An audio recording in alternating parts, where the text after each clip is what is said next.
This is Visigoth Raw, and Larry's back with us as we are now doing our 117,000 part of this show. This is going to rival Colvin, which is really, an achievement. I take my hat off to you.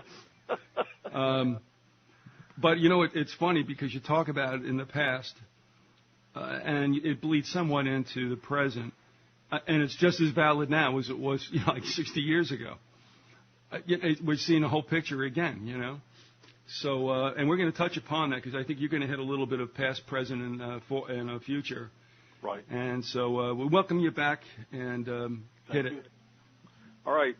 I was going to start off with talking about the Holy Roman Empire and its significance throughout history briefly, and to give kind of a little synopsis of it, I read a thing from Alex Constantine, who wrote a work called The Spider Web. Anyway, he writes, Baron von Savantdorf and his Thule Society and Lance von Liebenfels and the Order of the New Templars referred to the First World War as a holy war, revealing the quasi-religious and philosophical motives of their hidden masters. It has been documented that Nazi party leaders Adolf Hitler, Heinrich Himmler, Rudolf Hess, and Hermann Göring were all members of these occult secret societies. The protocols of the learned elders of Zion are proof that a conspiracy of epic proportions was at play behind the broader political scene. The end of the First World War resulted in Kaiser Wilhelm I being banished to Belgium and the removal of the Habsburgs from the throne of the Second Empire. The global hegemony of great king and pope was delayed. The Habsburgs' reluctant abdication was upon the insistence of the Allied nations in their Treaty of Saint-Germain. Incidentally, the Order of Saint-Germain is the French Royal Stuart equivalent of the Habsburgs' Order of Sion, each laying claim to genetic superiority and a kingship of Jerusalem. Such is the secret subtext of European war and politics. The magically relevant regions of Alsace and Lorraine were promptly returned to the Republic of France through the Treaty of Versailles, which not so much infuriated a young Hitler as his aristocratic hidden masters behind the curtain.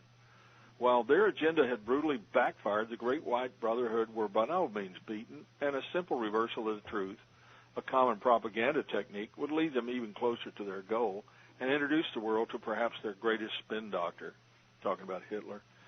In his popular book, Mein Kampf, Adolf Hitler conveniently used the protocols of the Elders of Zion to deceptively, quote, prove that a global conspiracy was afoot, but led by the League of Jewish Rabbis. This stirred massive anti-Semitism that ultimately justified the Holocaust to the German people. Following the widespread distribution of the protocols by the Thule Society and Hitler's protege Alfred Rosenberg, it was the added Jewish elements that were seized upon by Hitler's Mein Kampf and Henry Ford's The International Jew. Conveniently, both of these fervently anti-Semitic works chose to ignore the Rosicrucian references of the protocols and the fact that the return of the king agenda is not traditionally Jewish or a historical goal of Jewish Zionism, but the secret goal of the Catholic Rosicrucian Grail elites.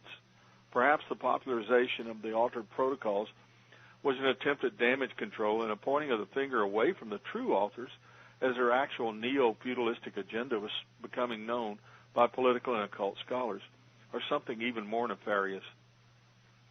It is hardly credible that the baddies would reveal their fell purposes so blatantly, commented Foucault's Pendulum author Umberto Eco on the current recycling of the protocols within popular culture and the disturbing rise of, quote, crude forms of racism of the neo-Celtic kind.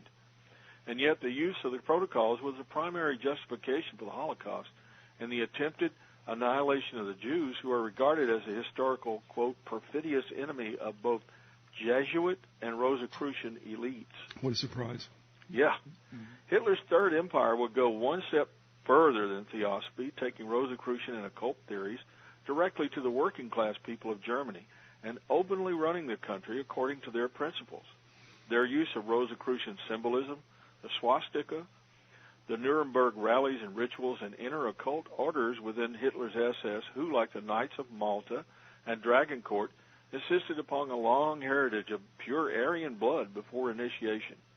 clearly illustrates how linked National Socialism was with the secret agenda and beliefs of the power elite. It is clear that the Nazi movement was a new approach to feudalism by the same aristocratic ruling powers. Realizing that some sense of revolution must be fulfilled in the ordinary working classes, Nazism gave the impression of revolution, but in fact, the restoration of the feudal overlords of the Holy Roman Empire and the beginning of National Socialist deception. In 1939, Hermann Rauschning wrote this about Hitler in a book called Hitler Speaks. He quoted him, "What will the social order of the future be like? Comrade, I will tell you. There will be a class of overlords, after them the rank and file of the party members in hierarchical order, and then the great mass of anonymous followers, servants, and workers in perpetuity, and beneath them again all the conquered foreign races and modern slaves. And over and above all these will reign a new and exalted nobility of whom I cannot speak. But of all these plans, the militant members will know nothing. The new man is living amongst us now. He is here. Isn't that enough for you? I will tell you a secret. I've seen the new man. He is intrepid and cruel. I was afraid of him." Well, anybody that would make Hitler afraid sounds like a real bad guy. I heard that. And it goes on, again, these same secret societies are revealing the inner secrets of their inverted belief system in the hope of converting new followers in key positions of influence. Their philosophers continue to seduce the highest level of the military, politics, and business and reach out to the public through books, lectures, and the Internet. While the economic and political power of 21st century synarchy spin doctors, such as Sir Lawrence Gardner and Prince Nicholas de Vere, is narrow, their esteemed position and knowledge within occult circles will almost certainly reach many with genuine clout, namely high-level Freemasons and Rosicrucians within the corporate military-industrial complex. While most of the world naively believes democracy has truly replaced feudalism, the concentration of wealth in the hands of the few, with the majority ownership of stocks, bonds, and real estate, and even the 2000 presidential election, proves the contrary. The richest 254 people in the world own more wealth than 47% of the global population. Right-wing conspiracy theorists mistakenly believe the goal of secret societies is a one-world utopia or global socialist state, but this couldn't be further from the truth. Synarchy's global village will be ruled by the, quote, dark lords from their castles of darkness, reigning supreme, uncontested, and as the past has shown, plotting to starve the poor to feed the rich, while a divided middle class competes for the scraps. A historical, socio-political model that is the norm in most developing countries. Undemocratic and inaccessible political and economic organizations, whether ultra-conservative think tanks or globalization commissions, ultimately harness the methods of fascism and are the enemies of a truly democratic and open world unity or global village. And finally, he said, the spider's web of cause and effect of safeguarding interest, wealth, resources, and position, and the seeking of supreme and ultimate power, economic, political, and magical, ultimately possesses all progressive moves toward global democracy, all progressive moves toward global democracy and freedom, human rights, and social justice, which are perceived as a direct threat to the New World Order historical agenda of the Great White Brotherhood and the reactionary secret church, with all its various denominations, royal courts, orders, and covens, who find unity of purpose and intent through their Aryan white supremacist belief system. As history has proven, the unacceptable face of Western capitalism hides behind a dragon's mask, and the occult conspiracy continues. Well, I said all that. It kind of set up the idea that really what we saw with the Third Reich was the third attempt to revive the Holy Roman Empire, which we are seeing today, I believe, in the European Union, and it's a great deal of evidence to show that. But the whole of Europe, I think, is interesting, and I'll ask you a question that I kind of believe. Okay. were we in the United States not made to think through our history text and the times that we've been around? I mean, go back as far as you can remember, and to think that like Europe was like, oh man, like they were once everything, and now they ain't anything about that. That they somehow, they're all foolish and feckless, and they don't really get anything done. They take 3-hour lunches, they drink a lot of wine, and they ain't worth shit. I mean, sorry. And that, first of all, let me ask you this. Growing up, okay, just think back to then, and until like when the light bulb finally went on, what was your take of Europe? I mean, did you think the U.S. was all that and they weren't? Well, my take of Europe, the only country in Europe that I liked was England. Because of, most of my heritage is English, and I liked English literature and, Robin Hood and all that stuff. Stop there. And I liked the Beatles. But the rest of Europe, I really didn't know anything about England either. I didn't realize, what all was going on there. I don't have that same view of them now. I especially don't like the English aristocracy. But I'm kind of like you. I kind of thought of Europe as kind of a second-rate, used to be, wannabe power. But I definitely hated Germany simply because the way I was raised by people who my family, had fought them in the Second World War, and I despised them. I despised Nazism. Not that I, hate or dislike, individual Germans, but the whole, that whole culture. That revolved around Nazism. I hated that. But, and I thought the French were kind of, useless and kind of snobby. Yeah. I know that's not very astute or whatever, but that's kind of the impression I got. But that's what I had, too. And I whether the question was leading or not, I think we can agree, having grown up when we did, and I think even to this day, to a certain extent, we still look at Europe and we want to pet them like they're like a little cat or dog. Yeah. In essence, they've never lost the power. I mean, think about all that was wrought by that continent. I mean, whether it was Rome or whether it was Britain or whether it were the Vandals or the Visigoths or the whatever German tribes. I mean, think about all that took place. I mean, they were what was happening. Well, I read a thing once where a guy was talking about how the American Indians, or Native Americans, if you wish to call them that, were often vilified by the Europeans, and there were things that the Europeans taught them, such as scalping. That was a European invention where they would scalp Indians so that they could prove, that they had killed one. That was your payment. Yeah, that was your ticket. Yeah. Yeah. And it was like the Indians prior to that had never done that, and at first apparently they considered that strange at the very least. And he points out, he said, just about everything that you can think of that is cruel or vile, that has happened in world history, was brought to the world through Europe. And I started thinking about it, and there was a certain amount of truth to that. Not that just Europe had done vile and cruel things, but there's a certain amount of truth, especially in the way the Europeans treated the Native Americans and the way they treated each other over here. When I had it on a couple of years ago, Dr. Daniel Paul, who was a Mi'kmaq, full-blooded Mi'kmaq, and we talked about some of the things that took place, and this is in Canada. I finally asked him. I said, what is it about the English? And he was like, they're kind of strange. And I mean, honestly, if you go back in time, as much as there's a lot of, ill feelings towards Americans or Yankees, whatever you want to call them, because of what they did, the Brits, I mean, nobody had it on the Brits, man. They're nasty son of a guns, and I'm not, I'm not giving the Germans a pass either, but I tell you, between the two of them, it's kind of hard to pick. Yeah. But I would say that I have friends that, from different parts of the world, because where I work, I meet a lot of people from all over the place.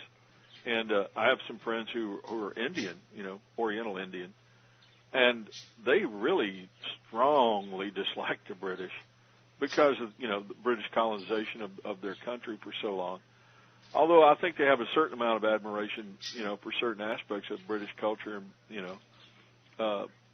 they really resent the British and talk about how snobby they are. and that's all over the world, and not just India. I'm sure, Middle East and Africa and other places, people resent them because of their colonization. I mean, anytime you have an empire that comes into a country and takes over and exploits and abuses people, there's going to be a great deal of resentment toward them. Yeah, I mean, the Brits did export empire much more effectively than either Germany or France or Spain. When it really came down to it, they ran the table. And I'm wondering if they weren't also somewhat behind in the sense of not wanting to overrun the United States. I think they could have taken us after the Revolution and certain other periods. They didn't do it, but they made sure that we grabbed as much as we could, if you know what I mean. In other words, we could purchase the Louisiana Purchase, the Gadsden Purchase, deal with the Spanish over Florida, and they really didn't get in the way of that. So that's why I feel that they could have knocked us off if they wanted to, but they didn't, and I think that they wanted us as a vassal state, and I think they got us as a vassal state. I just want to throw something out real quick to you, and this is, and we'll get back because we're kind of headed like a little bit toward, Germany post, present, and future. I have to laugh at, and I just ask people. I mean, we didn't win we won the revolution, but King George drafted the terms, and he didn't say anything except you guys can turn the colonies. You can call colonies states now. It's okay, fine, but that's it. And what I have to laugh at is that I don't see where we purchased anything from England, if you catch my basic drift. Yeah. The thing that got me about that period of time was the War of 1812. I still don't know what that was about. I know. I guess it was the Canadians came down and burned the White House. Yeah, and they mooned us, too, I heard. They mooned us, and then they ran away. That's not like the Canadians. You want me to start reading from... They must have been influenced by the British. Go moon those people. Well, I can read from P.J. O'Rourke's Foreigners Around the World again if you want me to.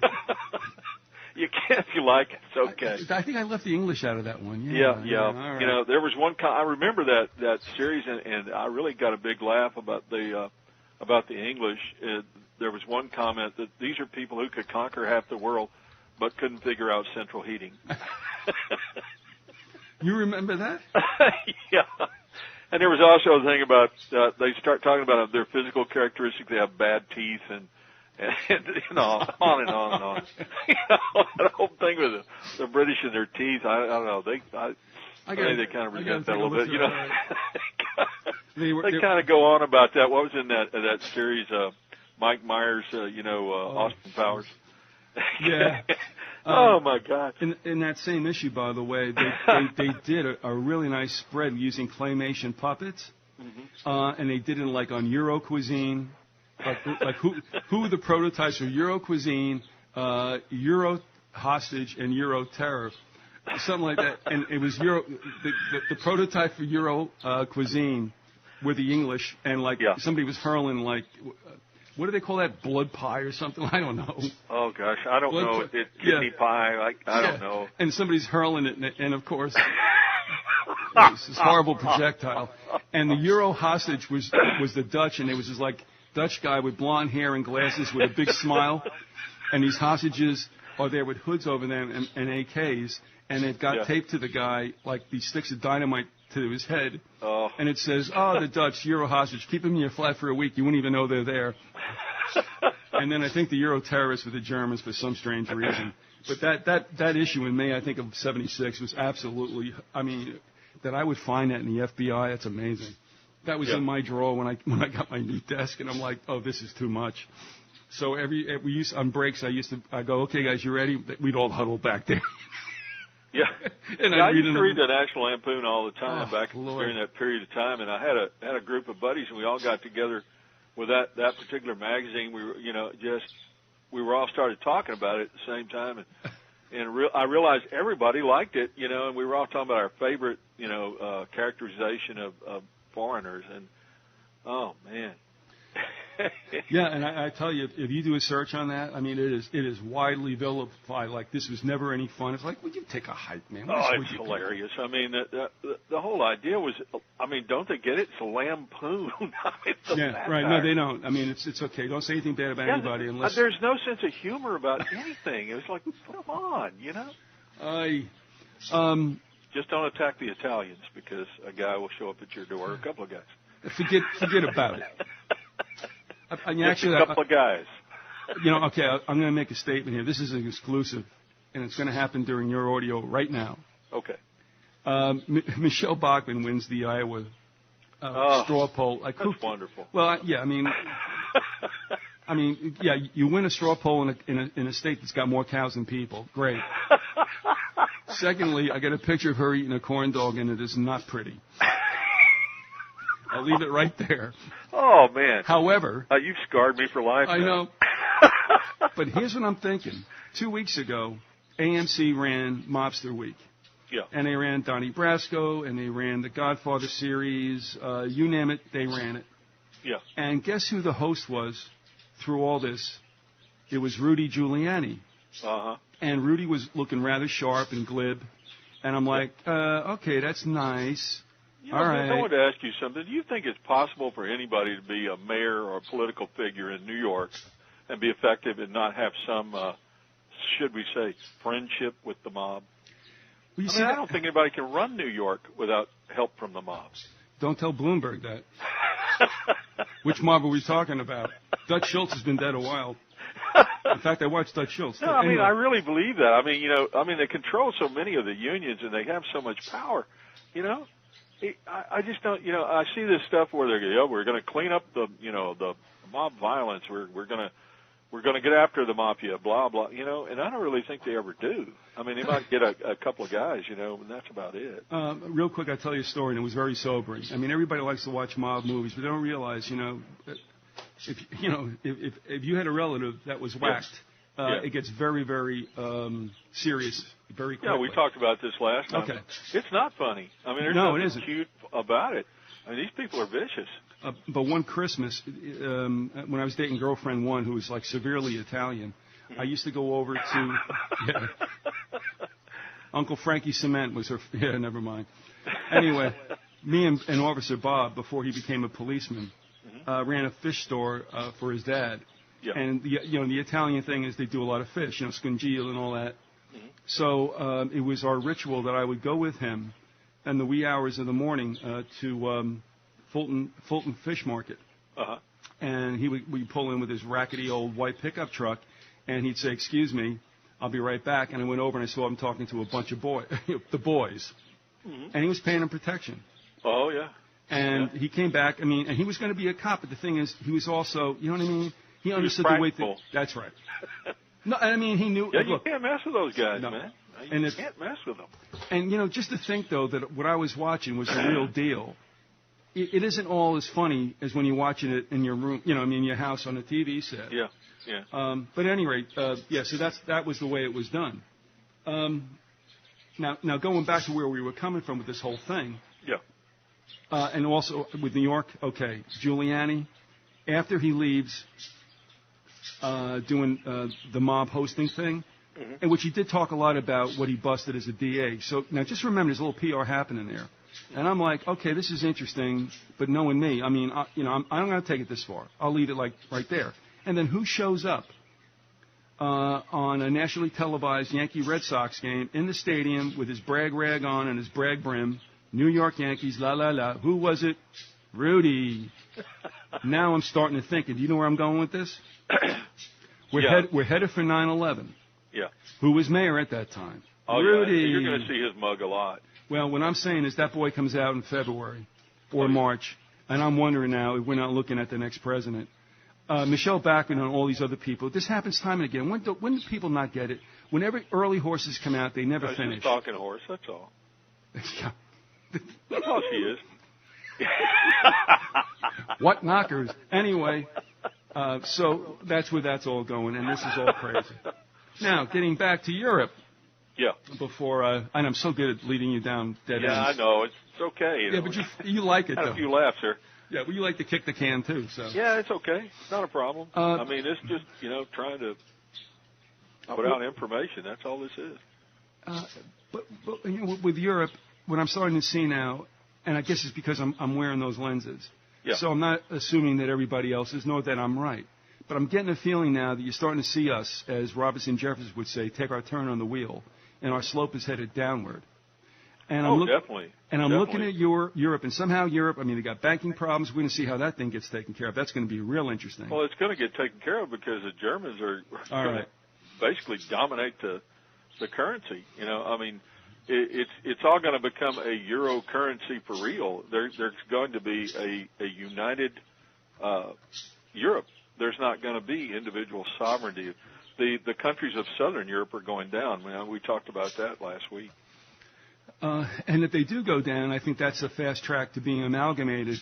What's the best way to get a union formed? Well, get in trouble financially. And even Liam was saying this, I would say now it's come to years ago. He's going, the way they're going to get recalcitrants into the European Union is they're going to just kick them in the knees financially and say, okay, when you had enough, come on in. Yeah. And so now you're looking at, Greece. I love Greece. I mean, every summer they do this anyway. So, yeah. It's like a rite of Bacchanalia. Well, I've got something right here about this. Go ahead. Last week I read an article from Ben Osborne about the euro and the euro crisis and what's happened there. And got some comments here. Osborne explained their economic sovereignty. This is Southern Europe. Their economic sovereignty has been obliterated. They face a future as vassal states, or you could say slave states. That's my comment. Their role reduced to the one enjoyed by the European colonies of the 19th and early 20th centuries. They will provide cheap labor, raw materials, agricultural produce, and a ready market for the manufactured goods and services provided by the far more productive and efficient Northern Europeans, read German. Germany is now telling these countries how to run their business. This is from an article called World's Greatest Danger, Germany Domineers Over Europe Again. It's Gerald Fleury. Germany is now telling these countries how to run their business. These countries are not democratic anymore. Germany is calling the shots. This is from Stratfor, which is a think tank that does a lot of work on Europe, European Union, etc. It is important to understand that the crisis is not fundamentally about Greece or even about the indebtedness of the entire currency bloc, wrote Marko Papic. The real crisis is the more fundamental question of how the European continent is to be ruled in the 21st century. How true that is, and it's become clear that it's going to be Germany. And again, he says, for all practical purposes, the next chapter of history is now open in Europe, wrote Peter Zahan and Marko Papic for Stratfor on July 26. Regardless of intentions, Germany has just experienced an important development in its ability to influence fellow EU member states, particularly those experiencing financial troubles. It can now easily usurp huge amounts of national sovereignty. Rather than constraining Germany's geopolitical potential, the European Union now enhances it. Germany is on the verge of once again becoming a great power. Germany's reemergence does force a radical rethinking of the European and Eurasian architectures. And let's see. This is from a blog, a guy who's the probably most influential independent political blog over in the United Kingdom, and the guy goes by the pseudonym of Archbishop Cranmer. But anyway, it makes a lot of good sense of some of the things he says. It was always obvious to anyone with an ounce of discernment that a single currency would fail in the absence of political union. So that currency is on the verge of failure, and in order to rescue it, Europe is about to have a full political union. Who will lead it? Everyone is looking at Germany in spite of that nation's history. I'm not saying this to condemn the Germans because the prophecies say that God is doing this work through them, but they have a history of starting wars from time to time again, and prophecy tells us they will do so one more time. When we hear talk of German destiny, we're talking about the self-perceived divine mission to preside over a unified Europe, achievable through a dominating German state. Such a notion of destiny or divine right was also in the mind of Kaiser Wilhelm II when he said, after the elimination of the British and the Jews, the result will be the United States of Europe. The hand of God is creating a new world, a United States of Europe under German leadership.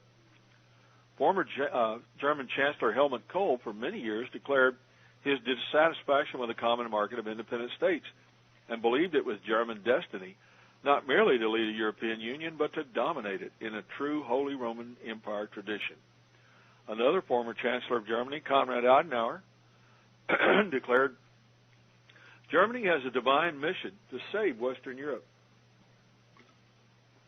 And then Cranmer goes on to say, since the era of Charlemagne, the notion of a German destiny has been deeply ingrained in the national psyche. They believe they have a divine right, and God has appointed them to rule Europe and even the world.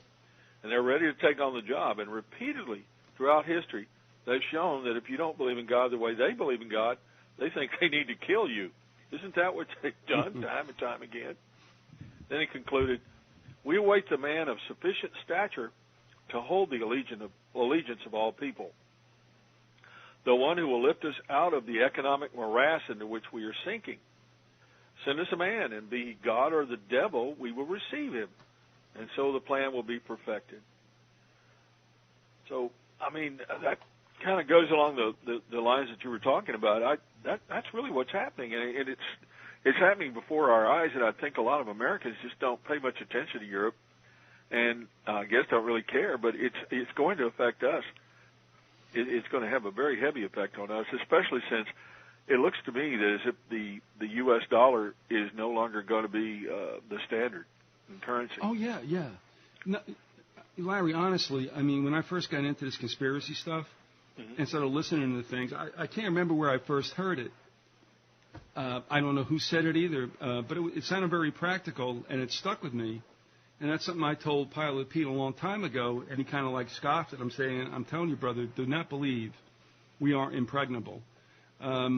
And what I heard was that there would be a goal down the road, which now is kind of, we're down the road now, we're there, and that the United States dollar would be knocked off as the reserve currency, and that there would be, quote, either a basket of currencies or perhaps the euro, which isn't doing all that well either. But anyway, and this may happen. Of course, there are some sites that are predicting, along with some other people, that it'll be OPEC that finally pushes us over the edge, because they're going to turn around and say, okay, we're not doing this anymore.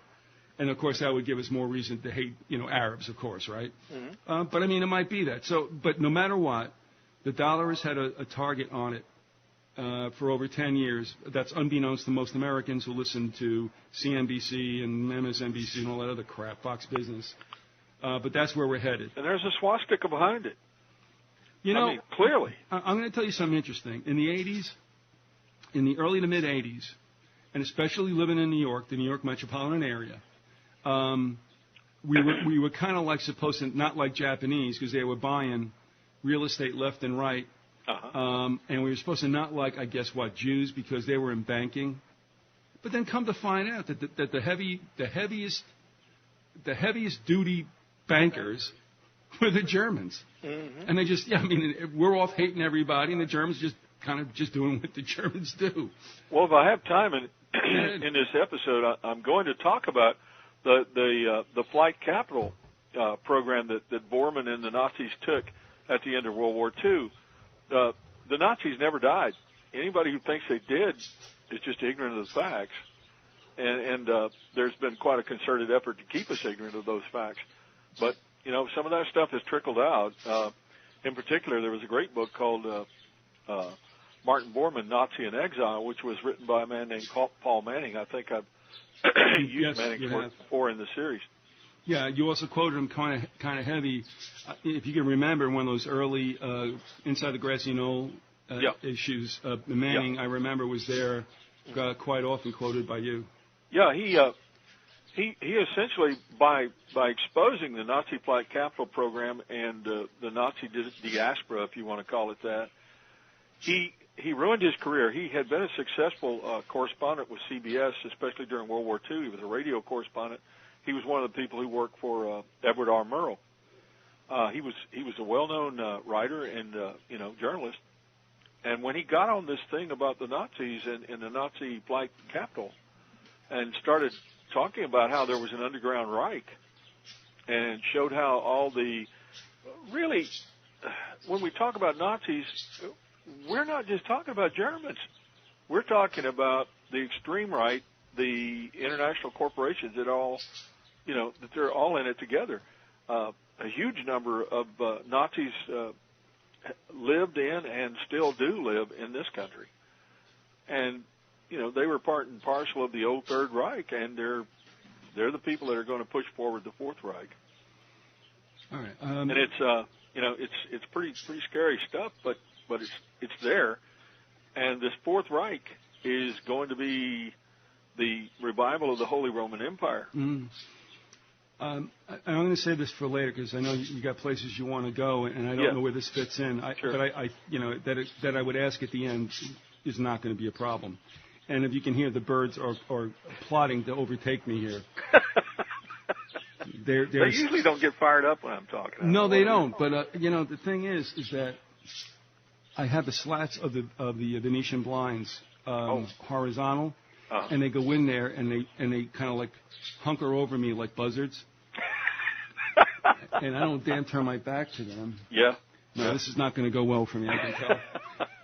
No, did I ask those questions afterward? I don't think it'll be at a loss whatsoever. So I'm going to just keep them stored. And this also so you got parakeets, right? Well, yes, but they think they're condors. Okay. And they have an attitude. Now, I should have never bought two of them. There are enough of them, they might really make a run at you. That's what I'm saying. I'm thinking Hitchcock. I should have never gotten two of them because they can spy. Can you see the headlines the next day? Man attacked by brutally assaulted by savage parakeets. And they're on the loose. So look out, they're coming to a neighborhood near you. So anyway, right now they're just in their little Nirvana thing. You can hear them like that's what birds do. All right, move on because I know we're hitting a couple of periods here. Yeah. As I said, both post, current, and about to come. Yeah, one thing I wanted to talk about was during last week's episode or broadcast, whatever we want to call it.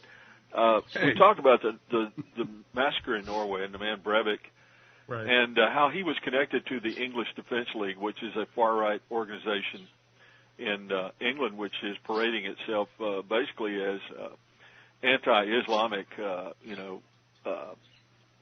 when in reality, you really start getting down to it, this is a fascist group, and they have all the earmarks of the old essay in the Nazi days of the brown shirts or the black shirts of of Mussolini's fascist era. The reason I say that is these guys go out in the street and stir it up with their enemies, they are definitely into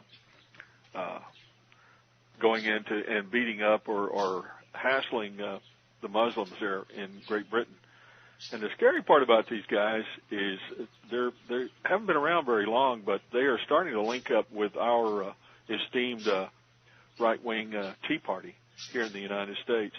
And I have a article from The Guardian in the UK about them and about that contact.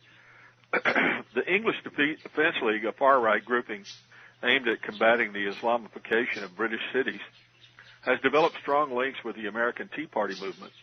An observer investigation has established that the EDL has made contact with anti-jihad groups within the Tea Party organization and has invited a senior U.S. rabbi and Tea Party activist to London this month. This is back in October of last year.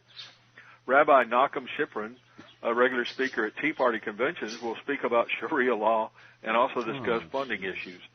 The League has also developed links with Pamela Geller, who was influential in the protest against plans to build an Islamic cultural center near Ground Zero. Geller, darling of the Tea Party's growing anti-Islamic wing, is advocating an alliance with the EDL, the executive director of the Stop Islamism of America organization. She recently met EDL leaders in New York and has defended the group's actions despite a recent violent march in Bradford.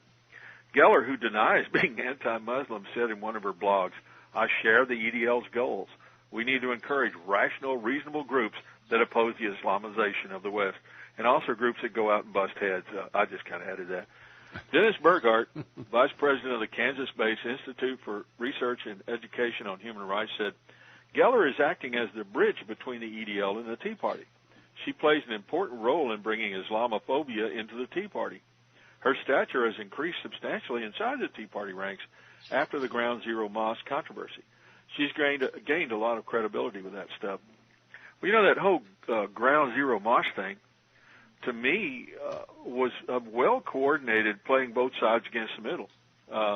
You got a man, I forget his name, but the prime mover behind putting that mosque in was affiliated with the Muslim Brotherhood. Well, you get him doing that, and then on the other side, you get the Tea Party people going out to protest it, and you just kind of raise hell and create a lot of tension and discord within society, and kind of build up a hatred and for a particular scapegoat that is becoming an important scapegoat. But let me ask you this: do you think that this is all contrived? Oh yeah. Okay. Because, I think there's big money behind it. Yes. You know, we know that the Tea Party has its big capitalist influence. That a lot of money has come from the Koch brothers or Koch brothers, and we know that they're behind that. And I also believe that the Tea Party, it's in its early stages now, but I think the Tea Party will be eventually a fascist party that will pretty much dominate the Republican Party, and maybe the Republican Party will just kind of be absorbed into it. Jeez, wouldn't surprise me a bit. But it's going to be so weird because there's so many soccer moms in that, you know. Deutschland. Yeah. No. Yeah. Well, when you get down to the people that supported Hitler's regime once it got started, I mean, once it got past the stage of being a disreputable bunch of thugs, you know, in the public's viewpoint, once they began to gain some legitimacy, the overwhelming majority of Germans supported it. You know, and it wasn't uncommon, you know, to have, you know, people of all walks of life, you know, supporting the Nazi Party. Because I listened to WCBS 880 AM out of New York. Yeah. I remember when they went through that whole thing, and that whole thing cycled through, and I don't know how it came out. I think. Do you know how that? Was there a final disposition to that? You know, I really don't know how it all came out. It kind of seemed to die away. I couldn't get any information on it. I kind of looked it up, but couldn't get much on it. And, you know, isn't it interesting? Because isn't that the point sometimes? And that's the old Orwellian news holes things. Yeah. It seemed to me, first of all, that gentleman, whoever he was, that individual, had been looking for a couple of years. Mm-hmm. And I think identifying the property a year ago. It just seemed to me, and Peter King got in on this, who's a representative. I mean, I guess he's a Republican congressman from that area. You know, and they all sort of ripping it left and right. I'm like, look, I mean, if the guy wants to go down there and he has the cash, and the idea was that he was going to build a center that was going to be, you know, for beyond just, it was going to be more than a mosque, Larry, supposedly. Yeah. It was supposed to be. Well, here's what I think it was. It was an attempt to stir up trouble, and it worked. And I think that both sides are, you know, being prodded forward.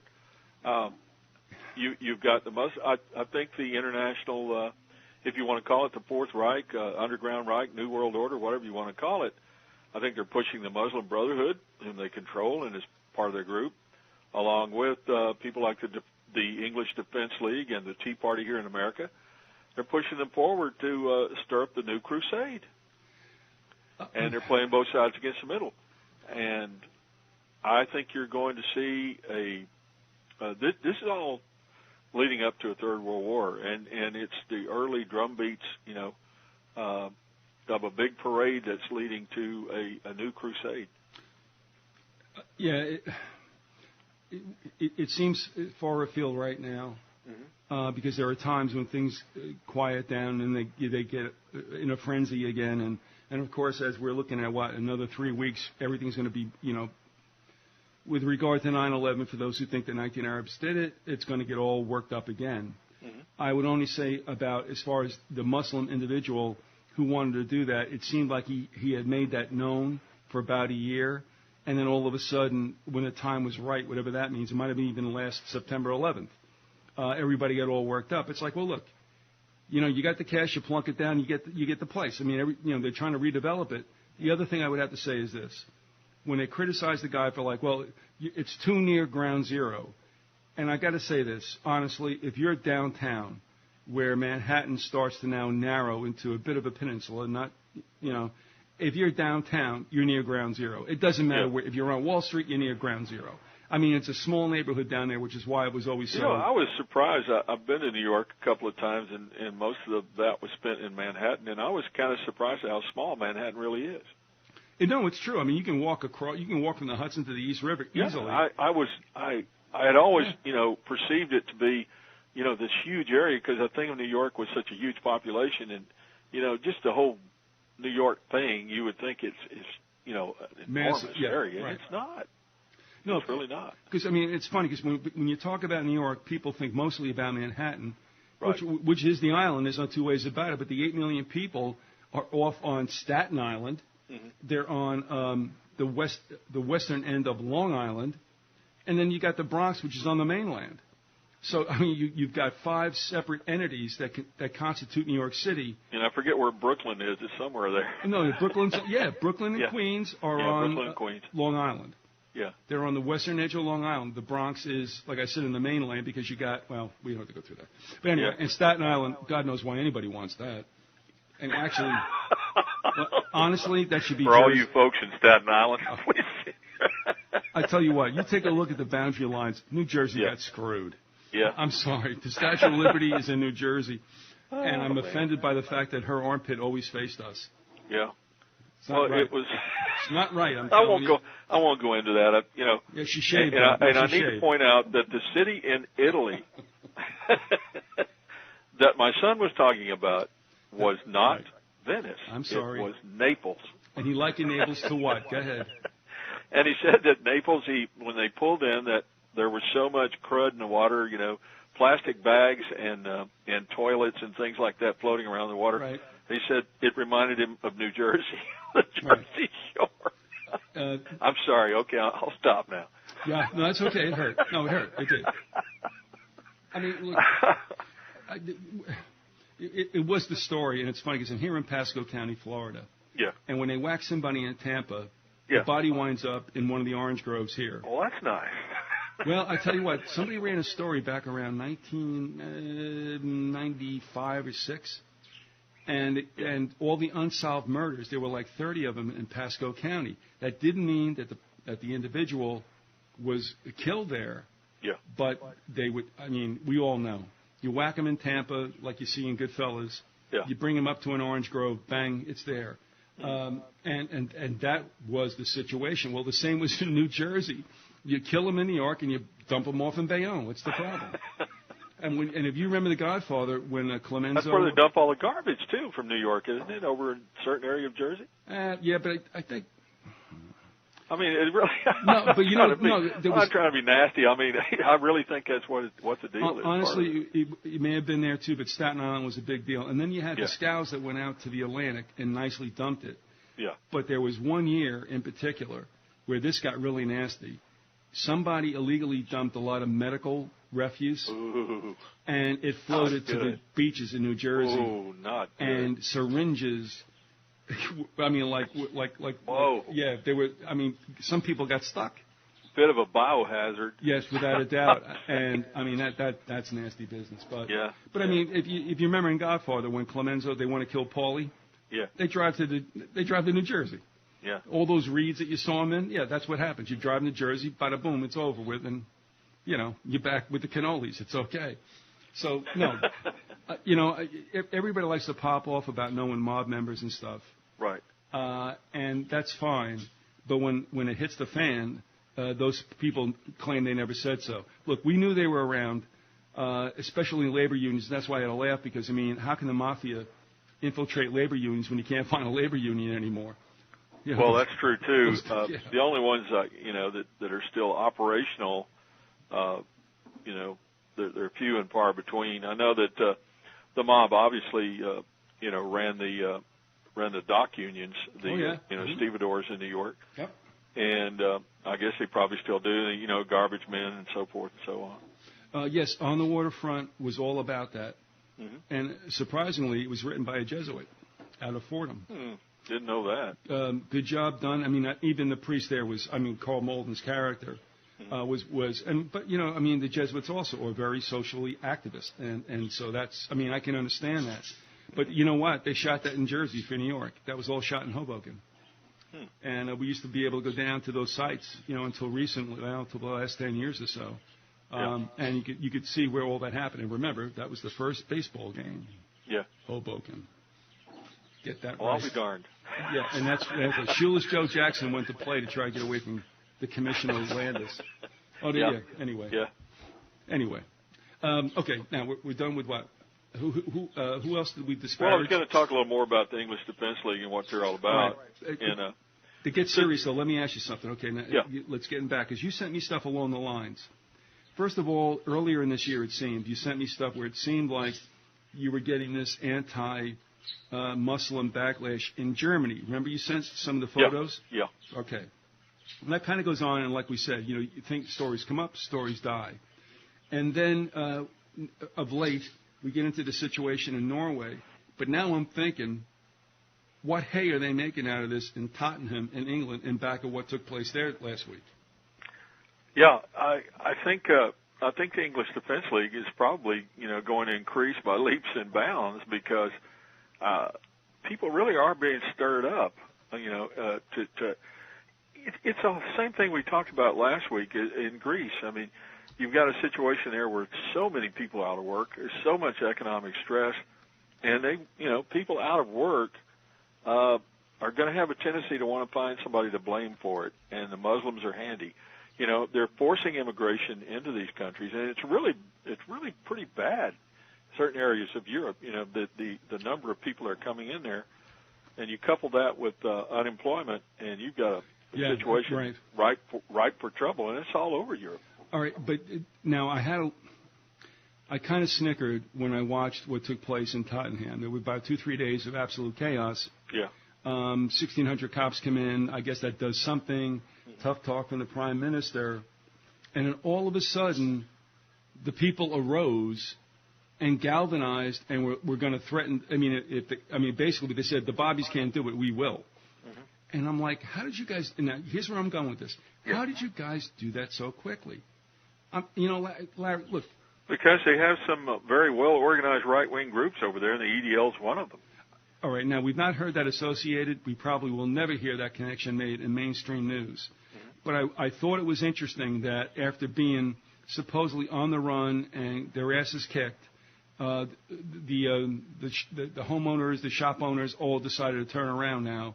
And they actually told the cops, get out of the way if we have to do this. And I'm like, you know, that's a pretty quick turnaround to take what usually is chaos. The other thing I want to say also is that one of the reasons I think that violence got as far as it did is because I think Britain effectively degunned everybody. Mm-hmm. So what's better than a shop owner is to sit there and just watch it all happen? Because if you got yourself some weapons, it ain't going to happen for very long. That's true. You know, but they don't have anything, and I think the rioters knew it. Now, I don't know that they're necessarily Muslims. It seems now to have gravitated to be a very black thing. I don't know. Yeah, the English Defense League, although a lot of their members are formerly, you know, neo-Nazis, and I'm sure they hate blacks, I'm sure they hate Jews, but they really try to play that area down. They try to appeal to a broad, you know, across-the-board, you know, that's their appeal, is they want to be accepted by a large segment of the population. In fact, I've got something here on that, another story. Acutely aware of the failure of traditional right-wing rhetoric to achieve a mass base, the EDL has instead tried to co-opt the language of liberals and progressives.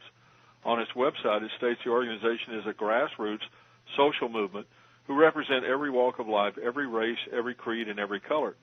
They've even adopted the language of anti-fascist groups using slogans such as black and white unite, and calling opponents such as the UAF fascist for their opposition to free speech and democracy. The clear split between the traditional far-right groups and the EDL is in its approach to Israel. Far from openly embracing the anti-Semitism and Zionist conspiracies of neo-Nazi groups, Supporters frequently parade Israeli flags, while the leadership has made Israel's conflict with Islamic terrorism a central part of its political philosophy. The recently formed EDL Jewish Division has protested alongside the Zionist Federation in counter-demonstrations targeting Palestine solidarity activists. However, the Jewish Division remains small, and mainstream Jewish organizations have condemned the group and discouraged Jewish involvement. The Board of Deputies of British Jews described the organization as built on a foundation of Islamophobia and hatred, which we reject entirely. Having seen the EDL in action, journalist Jason Parkinson is convinced that the commitment to Israel and claims of multiculturalism are little more than a convenient front. He said, if it got to the point where they got any more power or control, then you would see the true element come through from the background, which is white, English, 100% Islamophobic, and certainly anti-Semitic. He added, it works to say we're multicultural. We're multicultural. We're not Nazis because we're behind the Jewish state. But why are they behind the Jewish state? Because they blow up Muslims. That's why. The EDL has gone to considerable lengths to distance itself from established far-right movements. Leader Stephen Yaxley Lennon, a.k.a. Tommy Robinson, and I saw this guy, Tommy Robinson, on a BBC segment where he was being interviewed by one of the liberals there at the BBC, and the guy comes across as a pretty tough character. He sounds like the typical Cockney that you see in the British movies, but he's pretty sharp cookie, and he looks like the kind of guy who would beat somebody up. Yeah, I mean, I haven't heard that name in a while. It's funny you brought that back, but yeah, I remember he was on the scene, and I just somehow it just seemed to disappear. Yeah. He's referred to members of far-right groups that join EDL demonstrations as fossils of fascism and Neanderthal Hitler worshippers. The leadership has also aggressively denied links to the BNP. However, before Yaxley Lennon became involved in the EDL, he was, like a number of other figures in the organization and many of its supporters, a member of the BNP. And that's a British neo-Nazi party. But well-known neo-Nazis have also been filmed on demonstrations and have been seen talking to organizers. Tom described the EDL's break with traditional far-right politics as repackaged racism. He said, the repackaging has tapped into something. They have seen what the mainstream media is doing in terms of scapegoating Islam, and they have seen where they can gain popular support. The enemy has moved to Muslims rather than black people or Jews. Not that the people aren't anti-Semitic or racist, but they've repackaged themselves, and I think a lot of people have come to organize racism for the first time because of that. The rhetoric of the EDL, now being imitated by the BNP, reflects a wider change in far-right politics and organization. From Geert Wilders to the Tea Party, the new right represents itself as a defender of liberal principles, freedom, democracy, and even tolerance. But the thread that binds them to the Nazis and the KKK lies in the idea that there remains the need to protect us from them. In Western European liberal democracies, the historic targets of far-right movements, Jews and blacks, are no longer so easily demonized in the popular imagination. Instead, an image of barbarian Muslim hordes is conjured up in their place. Playing on widespread fears of uncontrolled immigration and mistrust of Muslims following 9/11, these far-right groups, whether violent like the EDL or political like Geert Wilders, have created a new enemy within to threaten our way of life. I thought that was a pretty good article. It's written by a guy named James Bargett, and in a magazine called Toward Freedom. What was that first word? It's Toward Freedom. Oh, Toward Freedom. Okay, yeah, I got you. Toward Freedom, 2 words. Yeah, well, I mean, you speak Texas, so sometimes I it's do. a little rough there. Speak it real well if you ever need any translation. Nah, no thanks, so. Oh, terrible Texas trucker. But now, here's what I'm thinking. It's okay to be bashing Islam, but do these people necessarily want to bash Jews? Well, I think that's kind of hidden in the background. But right now, their real focus is on Islam because whether they know it or not, they talked about how that they were using it to make themselves more mainstream and to give themselves, to rid themselves of the image. I mean, neo-Nazis have such a bad image, in the public's mind that they really want to kind of get away from that, and they want to find, a more palatable enemy to pick on, and that's Islam and the Muslims, and I mean there really is a threat from Islam, from radical Islam, and the public's picked up on that, and I think it's just smart politics. It's the enemy of my enemy is my friend. So since Israel, like I said, since they're blowing up Muslims from time to time, Israel's fighting them, it gives them a way to become in league with them. But I think the whole idea behind it is that the New World Order is using this to create a new crusade. I mean, the EDL even runs around with a Crusader cross as one of their main symbols. It's they have a flag that is the old a cross of St. George, the red cross, and they even put a what do you call it, Star of David.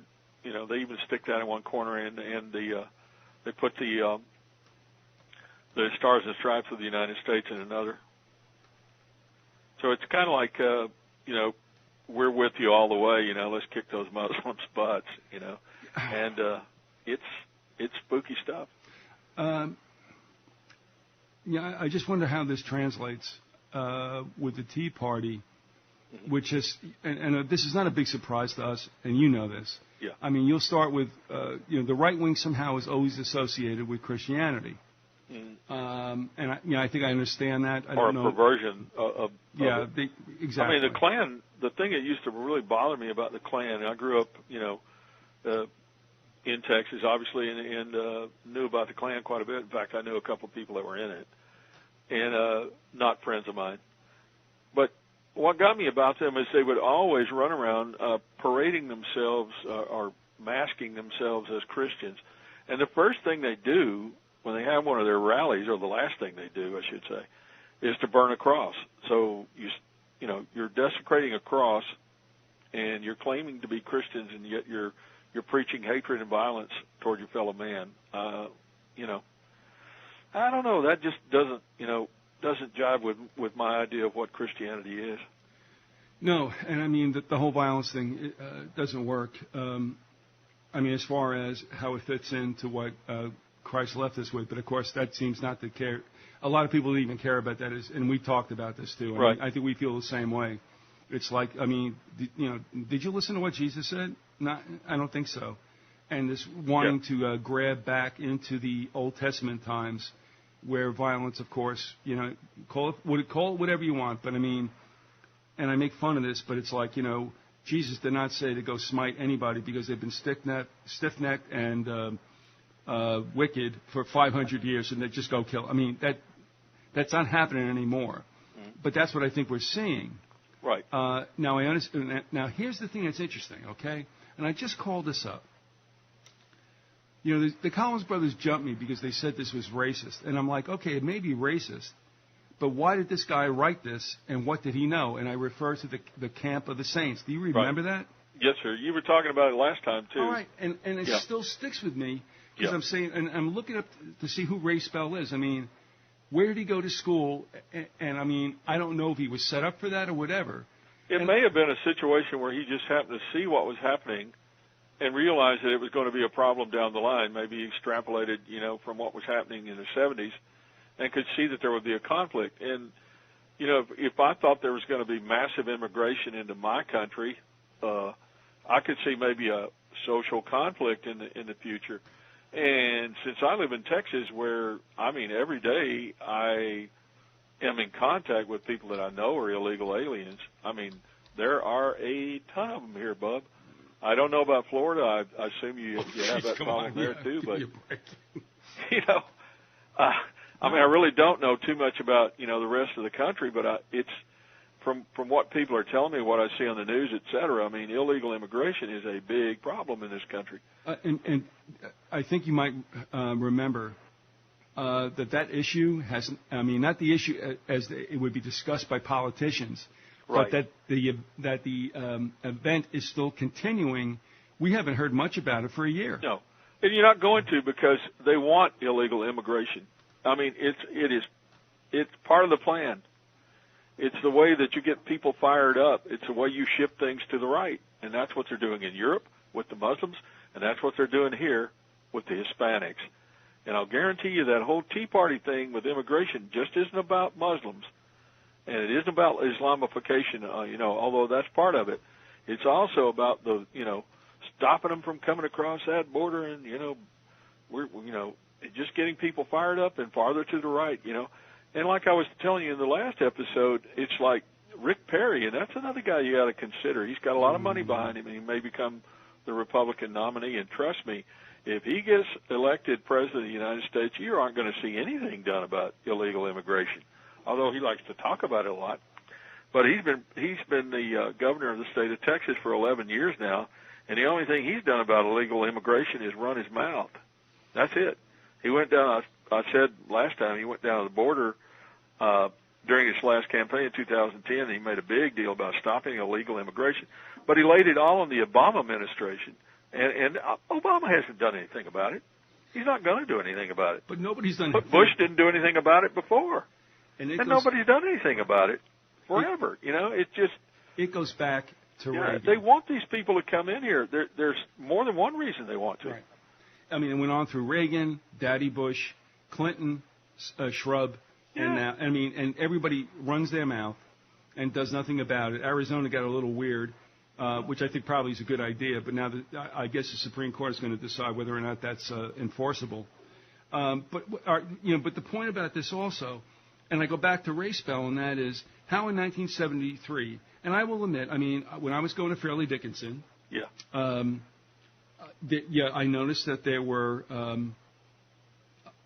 I guess, a perceivable number of Middle Eastern people coming to the college. And, what do I care? I don't know. We've had Israelis forever, and all of a sudden now Iranians are coming in, and I happen to befriend one who was on the soccer team because I was playing baseball. We had, we were just friends. But then it continued. But for Ray Spell to write that historically traditional Western Anglo-productive countries would be overrun by third worlders is interesting because it would seem to me. And it's being allowed to happen on purpose. But, did he know something? And here's the other thing, and I got to tell you. He was Catholic school trained. And the Wikipedia, which is as vanilla as it gets, at least says this: his unconventional utopias, which I think you would call dystopias, which bear the stamp of his traditional Catholicism, were regarded as controversial already in the 1950s. Mm-hmm. And then he talked about the Camp of the Saints. I'm not saying I like the book. I'm not saying I don't like the book. The thing is that, like Philip K. Dick and a lot of futuristic / sci-fi writers, he knew I don't think you can guess that this was deliberately done, again, in the Communist Manifesto, which I believe is what we're all going to live under. And that is more or less an equaling of the playing field. Well, I think we're all going to live under a feudal system, which is, the ultimate result of fascism. And I think Hitler was talking about it. And it's going to be, call it what you like. I don't care what you call it. You can call it, bubblegum conspiracy, whatever. It's going to be a form of feudalism where you have a very small upper class that dominates a very large underclass, which is kept down by a police state. And, you're going to be lucky if you've got enough to eat and if you have a roof over your head. Recently, I got an email from a lot of, protest in California and such, and a lot of Latinos are embracing communism, which is not a real big deal. That usually is the way it goes, especially in the Western Hemisphere. Right. With Chavez down there as well. And I understand that they believe that this is the answer. I do. I understand that. That's like what Bella Dodd said in her book, School of Darkness. She bought it hook, line, and sinker and then realized it was bullshit, too. Well, a lot of well-meaning people, yes, especially the intelligentsia in the 20s and 30s, really thought communism was the wave of the future and that it would bring a better world and, would redistribute goods and services and redistribution of the wealth, blah, blah, blah. All that whole communist line. What they didn't realize was it's just another form of collectivism, and it was a totalitarian system. Exactly. Especially as it was worked out in the Soviet Union. And Stalin was every bit as vicious a dictator as Hitler. And they all called him. In fact, he killed more people than Hitler did. The difference being that he killed mostly Russians, whereas Hitler killed mostly other people, especially if you consider the Jews other people and the Germans did. And of course, Stalin, had huge numbers of purges and put huge numbers of people into concentration camps and work camps. I mean, that's all. Most people know that is historically correct. But I mean, I'm always amazed at that too. That he would just go ahead and eliminate a really considerable portion of his people. I mean, I'm sure that he knew that they would grow back again. I mean, it just happens. But well, he really didn't care. The whole idea was to create this terror. It's all about terrorism, and I mean, the Bolsheviks were big on it. Now, I read a passage from Hitler about how important terrorism was to him, and the communists knew well that by terrorizing people, by making them wonder, in the middle of the night if the knock on their door wasn't, from some guys in a car that were going to pick them up and take them for a ride to a concentration camp or even kill them. They had this terrific terror that pervaded the Soviet Union long before Nazi Germany became the same way. Just a brief anecdote about this, because people, I think, kind of just don't really internalize what it's like in a regime like that. In high school, there was a young lady who was probably the most stunningly beautiful woman in the school. She also had a great brain, great personality, total package. It was like, I mean, I would tremble to even. Number. I mean, it's like, no, I can't handle that. No. Ceci Rodriguez, great kid, absolutely great woman. So, you leave high school, things happen. Saw Ceci a little bit before all of a sudden she's gone. She married some Politico, I think in Argentina. And he was not on the right side of the tracks. Uh-oh. And, stories come back that she lived under a reign of terror. Well, anyway, she resurfaced maybe 10 years later, gaunt, looking 40 years older than she was. And, her spirit absolutely crushed, still a good person. But, she said, you don't know what it's like when every night you wonder if there's going to be a knock on the door. Exactly. And, it's the old story. It's funny in a way, Larry. They talk about the Chinese water torture with the drops that hit you in the forehead. Mm-hmm. But the story is, it's not the drops, man. It's the time in between. And it's a psychological element. Yes, it is. That's where the real terror is. It's in your mind. It's not so much what they do to you physically. It's what they do to your mind. Absolutely right. So in other words, you only have to have somebody know that somebody knocked on somebody's door, and you think about it every single day. Yeah, you live in constant fear. And she came back, and she was gaunt. And that's, again, I didn't really have a worldview back then, but it was, nice to see you and all that other stuff. But that poor woman was just absolutely siphoned, if you know what I mean. Yeah. And that's what it's like, and that's what people don't understand. It all starts out well with the security thing, which we're in that stage right now. I think you would admit, Larry. Oh yeah, they're working on us. Yeah. I mean, just the idea of I have honestly, I've not even wanted to fly since 9/11 happened, and I haven't. I mean, I just don't need to.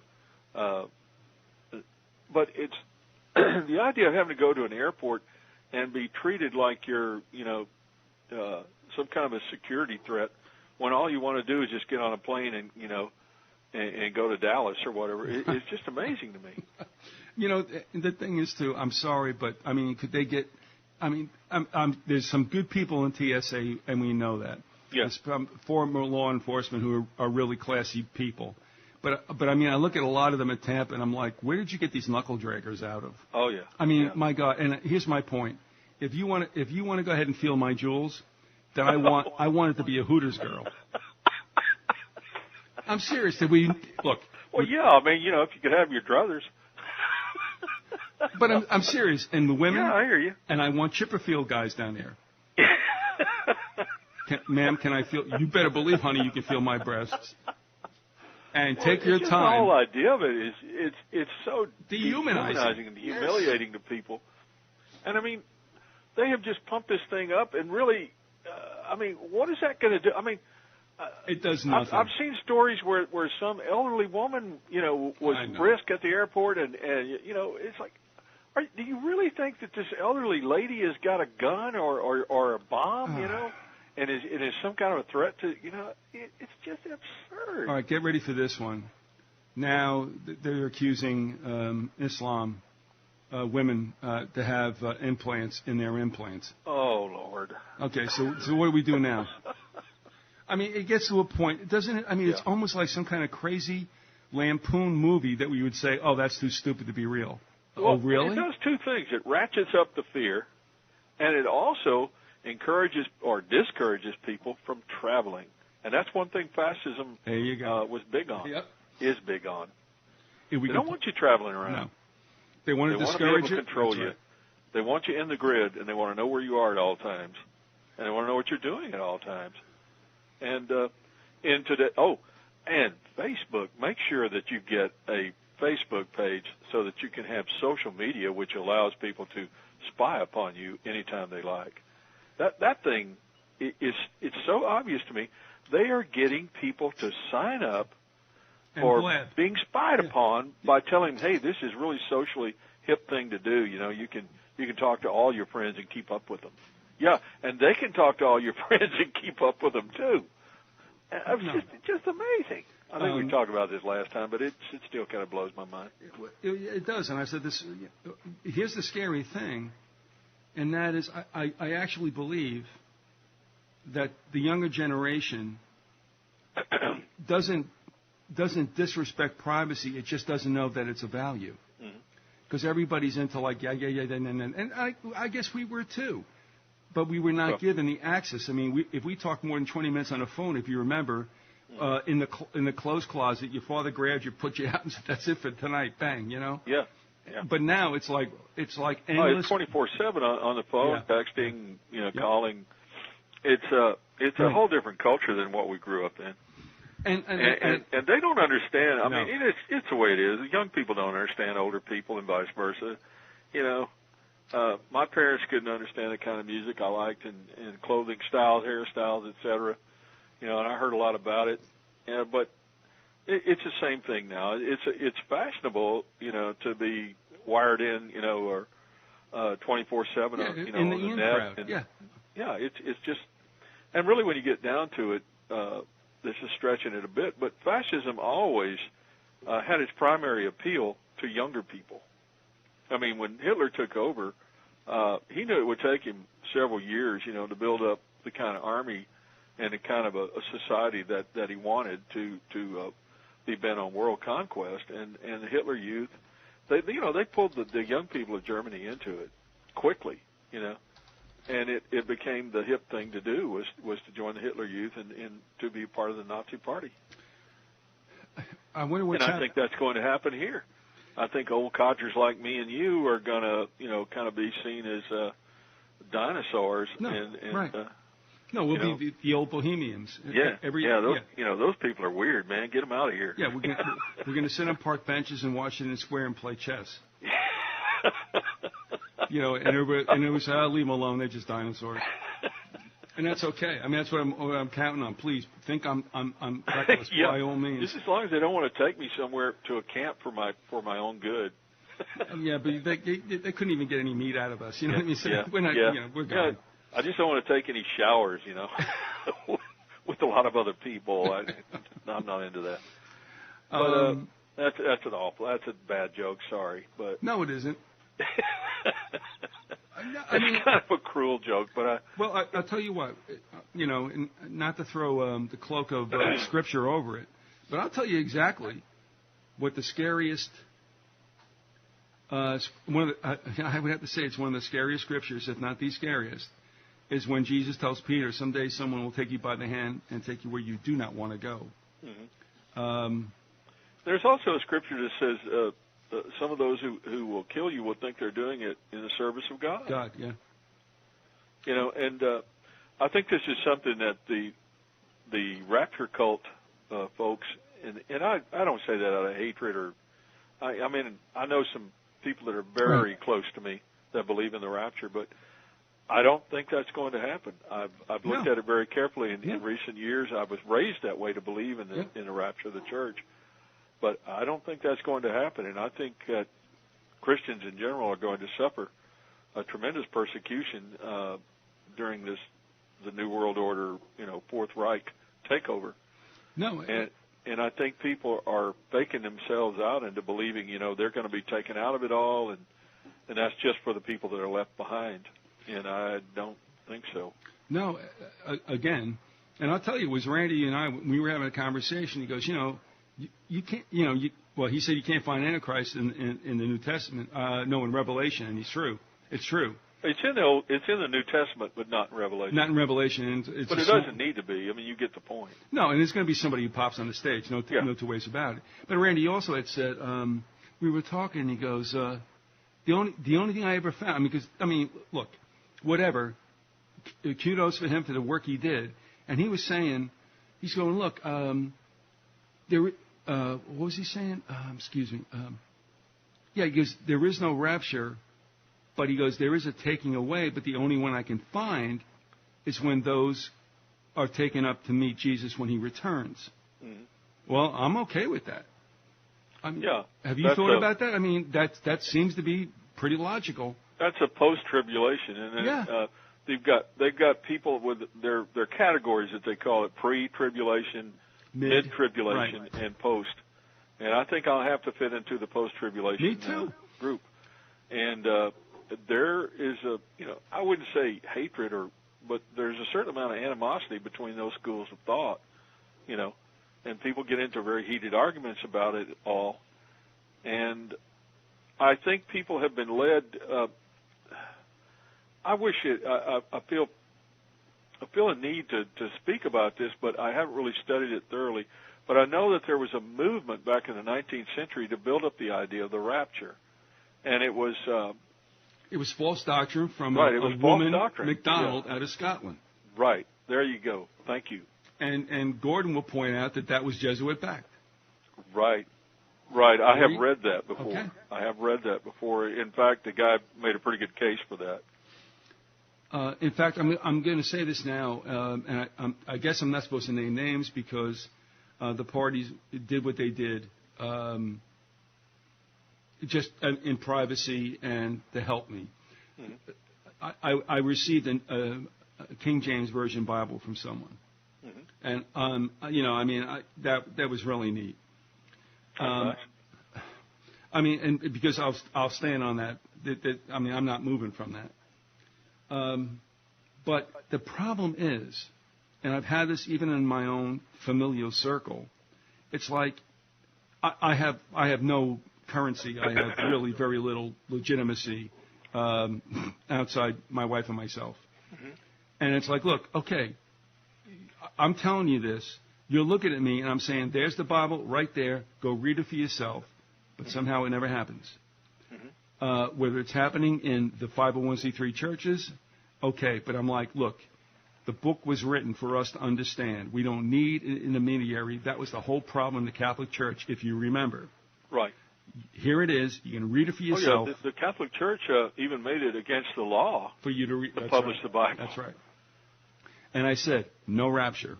Sorry, there's no rapture there. And, look, get mad at me. Do whatever you want to do. Read it. Okay? And if you don't tell me about it. I don't care what your preacher's telling you. And I know, who am I? I'm just some, slovenly little subnoid who, lives in the cesspools of the streets. And, of course, I couldn't ever be correct over your preacher who's preaching to what he needs to keep that little church going. I'm sorry, but there is none. That doesn't mean we're going to be left out. Look, Larry, let's face it. Would we all like to be pre-tribbed? Absolutely. Are we stupid? Sure. No. It's one of those, it's a happy thought thing. Yes. It's one of those, gee, I wish it was like this, so, hey, I'm going to believe it is like this. And, or it will be like this. And unfortunately, it's just something that I don't see happening. But how do you get around that scripture, which again resonates with me, as heavily as that one says, you'll be taken by the hand and taken, where you do not want to go. The other one is many will be beheaded in my name. Yeah. Well, how does that happen? they talk about all the saints that are persecuted and beheaded, you know, in the New Testament. I wish I had prepared for this one because you really need to read the scriptures. We do. But I don't see any way around it. I see Christians, and I should say, and when I say that, I should qualify real Christians. By that I mean Bible-believing, born-again Christians who follow the teachings of Jesus Christ. I believe will be one of the primary groups to be persecuted in the New World Order once the Fourth Reich comes into being. I think in Europe, if you are a person like, and there are many born-again Christians in Europe, I think those people are going to get persecuted, and I think it'll happen here eventually too. No, without a doubt, and that'll be one of the tragedies. And I think the Roman Catholic Church will be leading the charge to do that because they've done it in the past. I mean, the Inquisition, you know, should give you some indication of what they're all about. And they've never renounced the Inquisition ever. You know, they made some little statements about, gee, that was, you know, a bad deal, and, you know, maybe they shouldn't have done that, but they never really renounced the Inquisition. If we could wrap it up, a couple of things. Sure. Real quickly. I still refer back. I don't know why I'm doing this, except that I feel that it just is, as far as I can tell, still a heroic tale. Are you familiar with the White Rose Group? Yes. Okay. Yes. I just think, you know, I don't know. Am I wrong in that? I mean, do you feel that they were sold out and true? Yeah. They, if I remember the story correctly, and strangely enough, my ex-wife knew a person who had grown up in Nazi Germany, had gone to university with those people, and knew about the incident. And that's when I first heard about it. And I kind of read up on it, and I saw a documentary on it. Okay.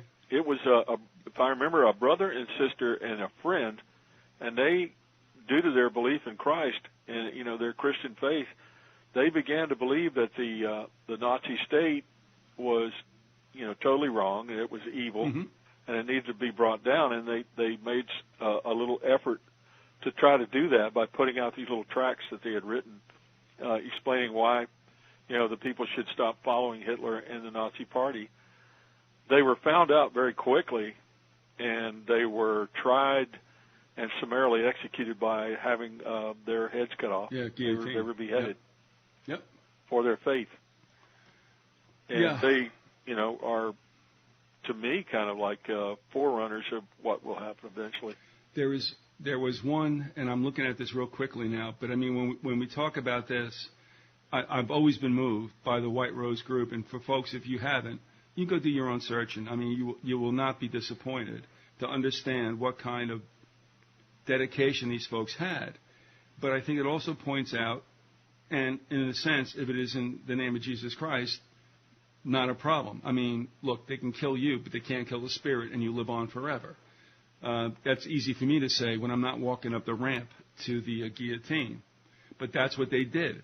And I mean, I don't think it's been over-romanticized at all, Larry. I think it's been really underreported. What do you think? I think very much underreported. Okay.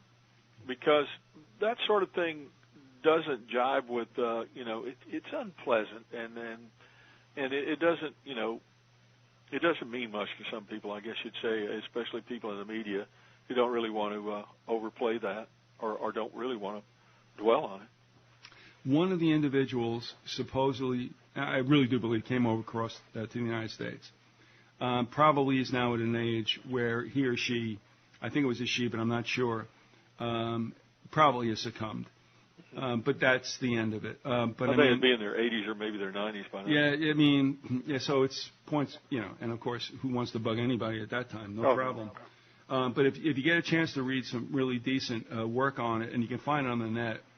But the thing is this: I mean, they knew, they did what they did.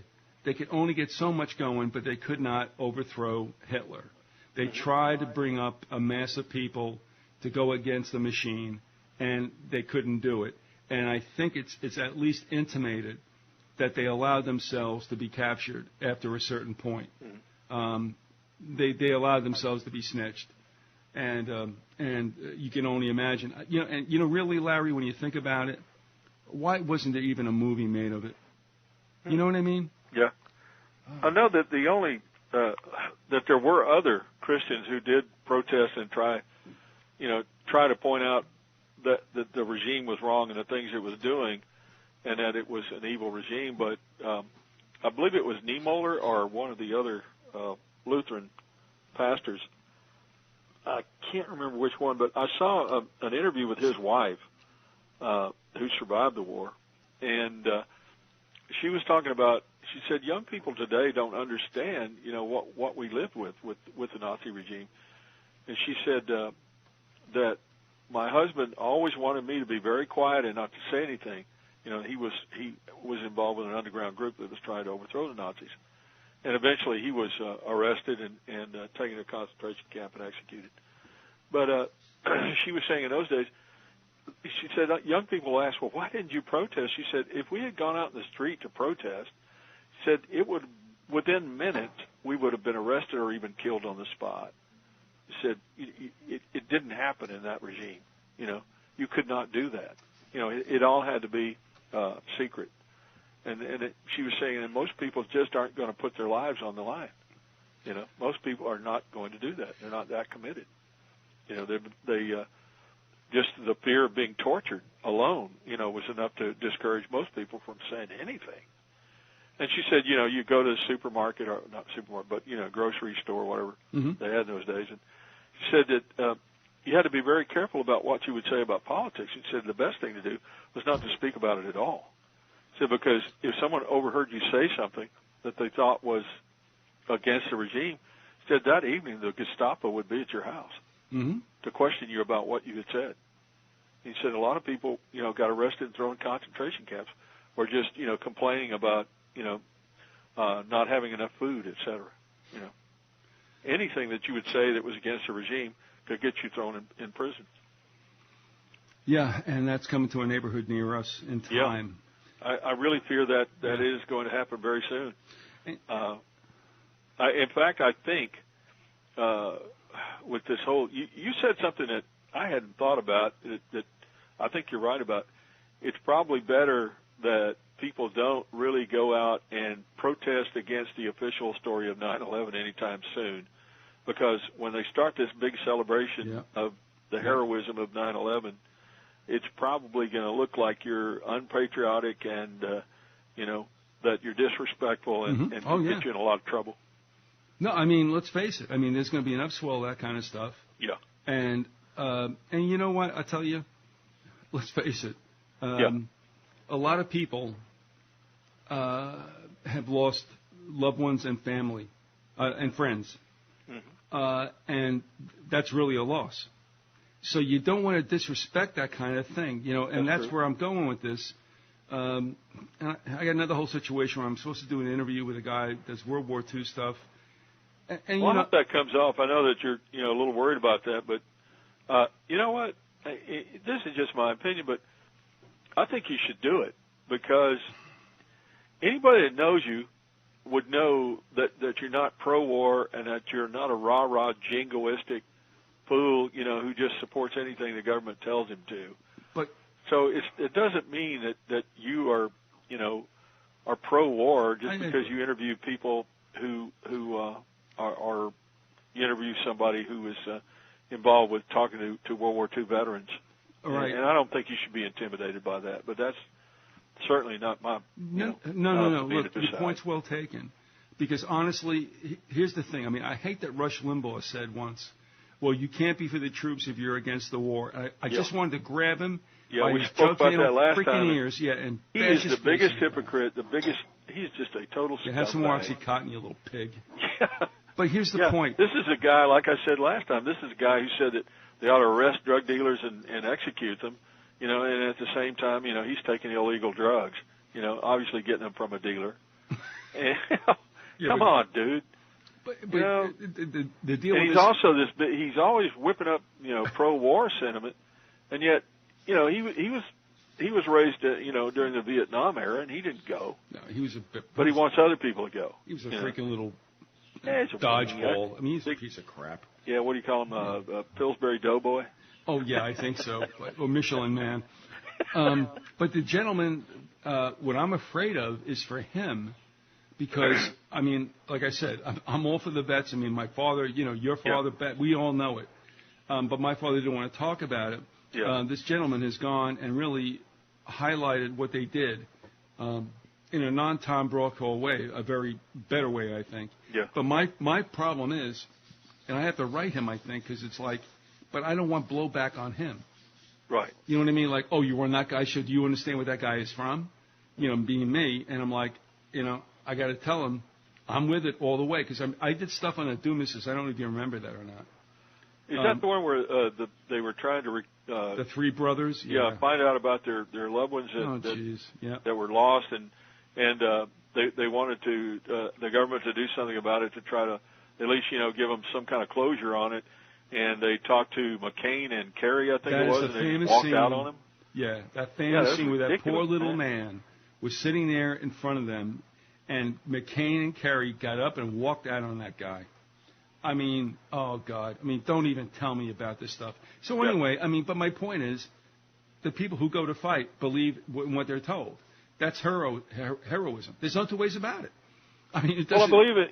It's like my father was saying, at one point, he said, we did believe in the principles of American democracy as we were taught it. He said, but what it boiled down to at one point was a fight for survival and trying to help your buddies survive. And it got down to that level.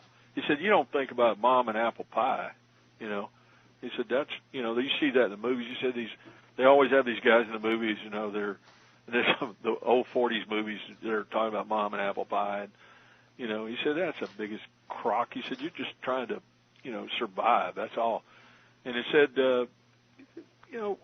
that's all it was. It boiled down to survival at one point. Well, you remember the story I was told by that guy who was a grunt? Yeah. You do remember, right? Yeah. Okay. And what did he say? He goes, when they found out that the United States and the Allies would not bomb certain means of production, certain physical plants, because they had to leave them alone, that's when all the guys said, screw this thing. Our job here, guys, is to get home alive. Yeah. And that's the way war is. And that's the way I feel. But you see that, but that doesn't make the people who went over and answered the call idiots. They were lied to, but they're brave as hell. So anyway. Well, your country has been attacked. Your country's been attacked. They are coming for you at some point. And they are going to rape the women. They are going to take over your neighborhood. They're, maybe probably kill you. It's that basic. The Japanese, my God, they went into Shanghai, I believe it was, Nanking, I'm sorry. They killed 300,000 people in the space of, I think, a week. And most of those people were bayoneted. They took bayonet practice on them. This is true. Don't waste bullets. Yeah, why do it? Yeah. They raped and murdered thousands of women and even girls as young as 10 years old. They would cut their throats after they finished gang raping them. This was the mentality that my father's generation was fighting against. And I don't blame them. In fact, I would have done the same. The thing that bothers me about it is they were betrayed by the people who really started that war, who got that whole thing started to bring about a new world order, which they're still working on today. And that's the problem right there. I had always thought that China might bust a move after the Beijing Olympics, thinking that much like Hitler did in '36, showcase Berlin, nice Olympics, now we're going to go and kick some ass. Mm-hmm. I had thought that perhaps Beijing would have done that, but of course they did not do that. China didn't move on Taiwan. But that day is coming, and I think that'll be a trigger point without a doubt. But I also wonder, because I think there still is some long simmering resentment and hatred by the Chinese of the Japanese for that situation. And even though in the end they might all unify and call everything okay, fine, don't worry about it, as some futuristic writers have said, you'll have an Asian empire that's going to grow. I don't know. Does it really matter? Nah, maybe not. But like, I think that Asian empire is definitely going to move militarily in the end times. Well, I definitely think the Asian Empire is involved with the, if not the Third World War, then the Battle of Armageddon. And I think that, my God, you're talking about how many people does China have now? Over 1 billion. And you've got North Korea, you've got Japan, you've got, these are all powerful countries militarily, and with huge populations. There is, I've seen speculation that if China really wanted to, and wanted to galvanize all their forces, they could probably field an army of 100 million men. That's 100 million men. All horny. Yeah. Sorry. And not in a good mood. No, not in a good mood. What is it? That's a scary thought, man. That's just China alone. And we all know the Japanese, they definitely have a militaristic tendencies. past. But the thing is, I don't know how Japan can sit out there and stay pro-American. I mean, like Harry. I don't think they're pro-American. I don't think they ever were. No, well, you can't blame them. Oh, my goodness. But Harry used to always say that too. Good old Harry. We were talking about who would go with who. How long could the Japanese stay pro-West? When basically, racially, they're involved with the Koreans and the Chinese, and all of them, by the way, have a little certain hatred and hierarchy going on there. Yeah. But Harry used the Japanese are very racist. They really don't have any use for anyone who's not Japanese. No, and I'm not talking about a racist from this. I should say more nationalistic, but it really is a kind of a racism, and they badly mistreated the other Asian people, and it wasn't. It was just because they weren't Japanese, and they considered the Chinese to be basically on the level of animals, and they treated them that way.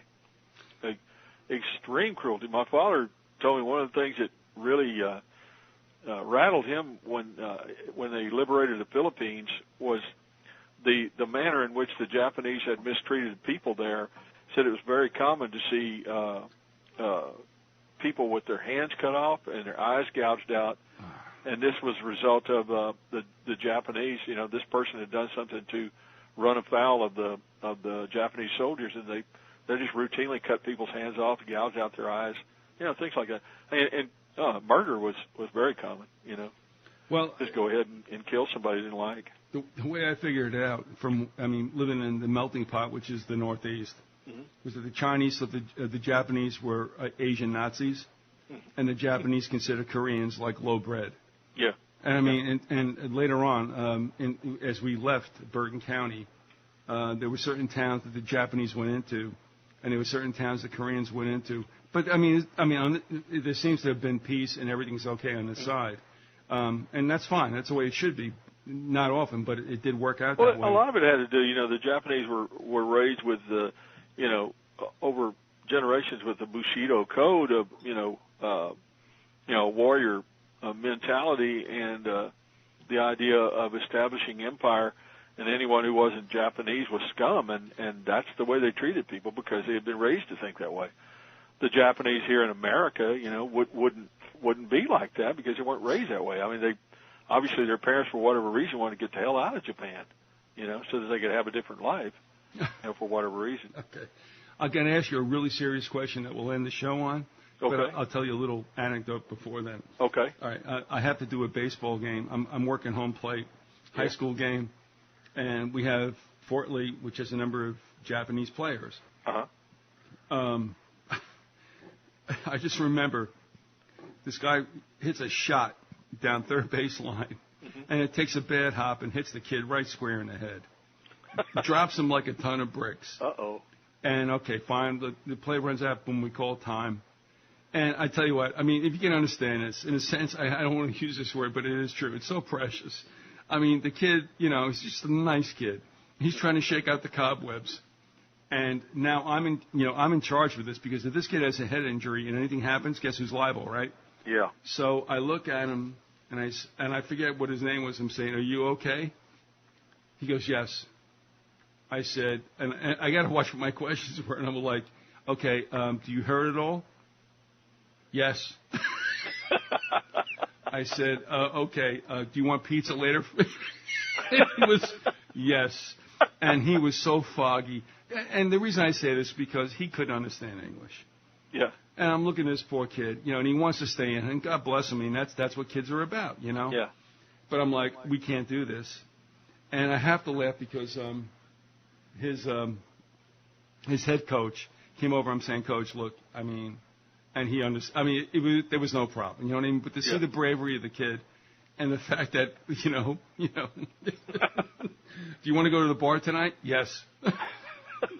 All right. See you later. All right. And that was just, that was something culturally I had to get involved with. But, I mean, I always remember that because God love him. I mean, he wanted to play. But I'll tell you what, Larry, he was on Queer Street. Yeah. You know what I mean? And I couldn't leave him in there. All right, now here's the serious thing as we end the show. Herbie, as you know him from the Uticans for 9/11 Truth. Yeah, I don't really know him personally, but I've heard him on the show quite a bit. Yeah, and he has you, and he was listening to Porter Stansbury, the Doughboy. I'm not really familiar with Stansbury, but I don't like him. I don't like him at all. Don't care much for him, huh? No. Yeah, like a political commentator, or? Well, he wants to make money. The world's coming to an end. Invest in me. A gloom and doom, Chicken Little. Well, that's my take because I don't like him. He might be really good, but I don't think so. I'm sorry. But I anyway, don't even know what the guy said. Nah, But Herb listens, and we've gone back and forth, and that's great. I mean, Herb, good for Herb. He keeps things open, and he sees things, he questions things, and he did say something along which I thought was interesting. I gave Herb my take. I'm not going to say what it was, and you can do whatever you want. But he was saying that all right, what Herb told me was that Stansbury said that Germany will bolt the European Union because they're the only hot thing around. I can understand why that sounds good, but do you believe that will be allowed? No, that doesn't fit the game plan at all. What Germany is going to do is going to dominate the continent of Europe. Germany is going to be the prime driving force in what will be. There's not going to be a European Union anymore unless you would want to call it something along the lines of the United States of America. In other words, there's going to be a political union. There's going to be an overall state. There will be no more national sovereignty.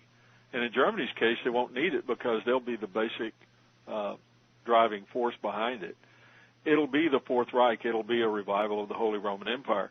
And I believe you're going to see at some point in the future, might be quite a ways down the line, but I think you're going to see the Roman Catholic Church will also morph into a more broader ecumenical church or organization, and it will become the official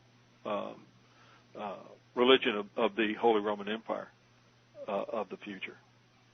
Yeah, I mean, and this brings me to something I wanted to say to you or ask of you earlier, because Germany has always had a kind of a strange relationship with the whole of Europe, at least through the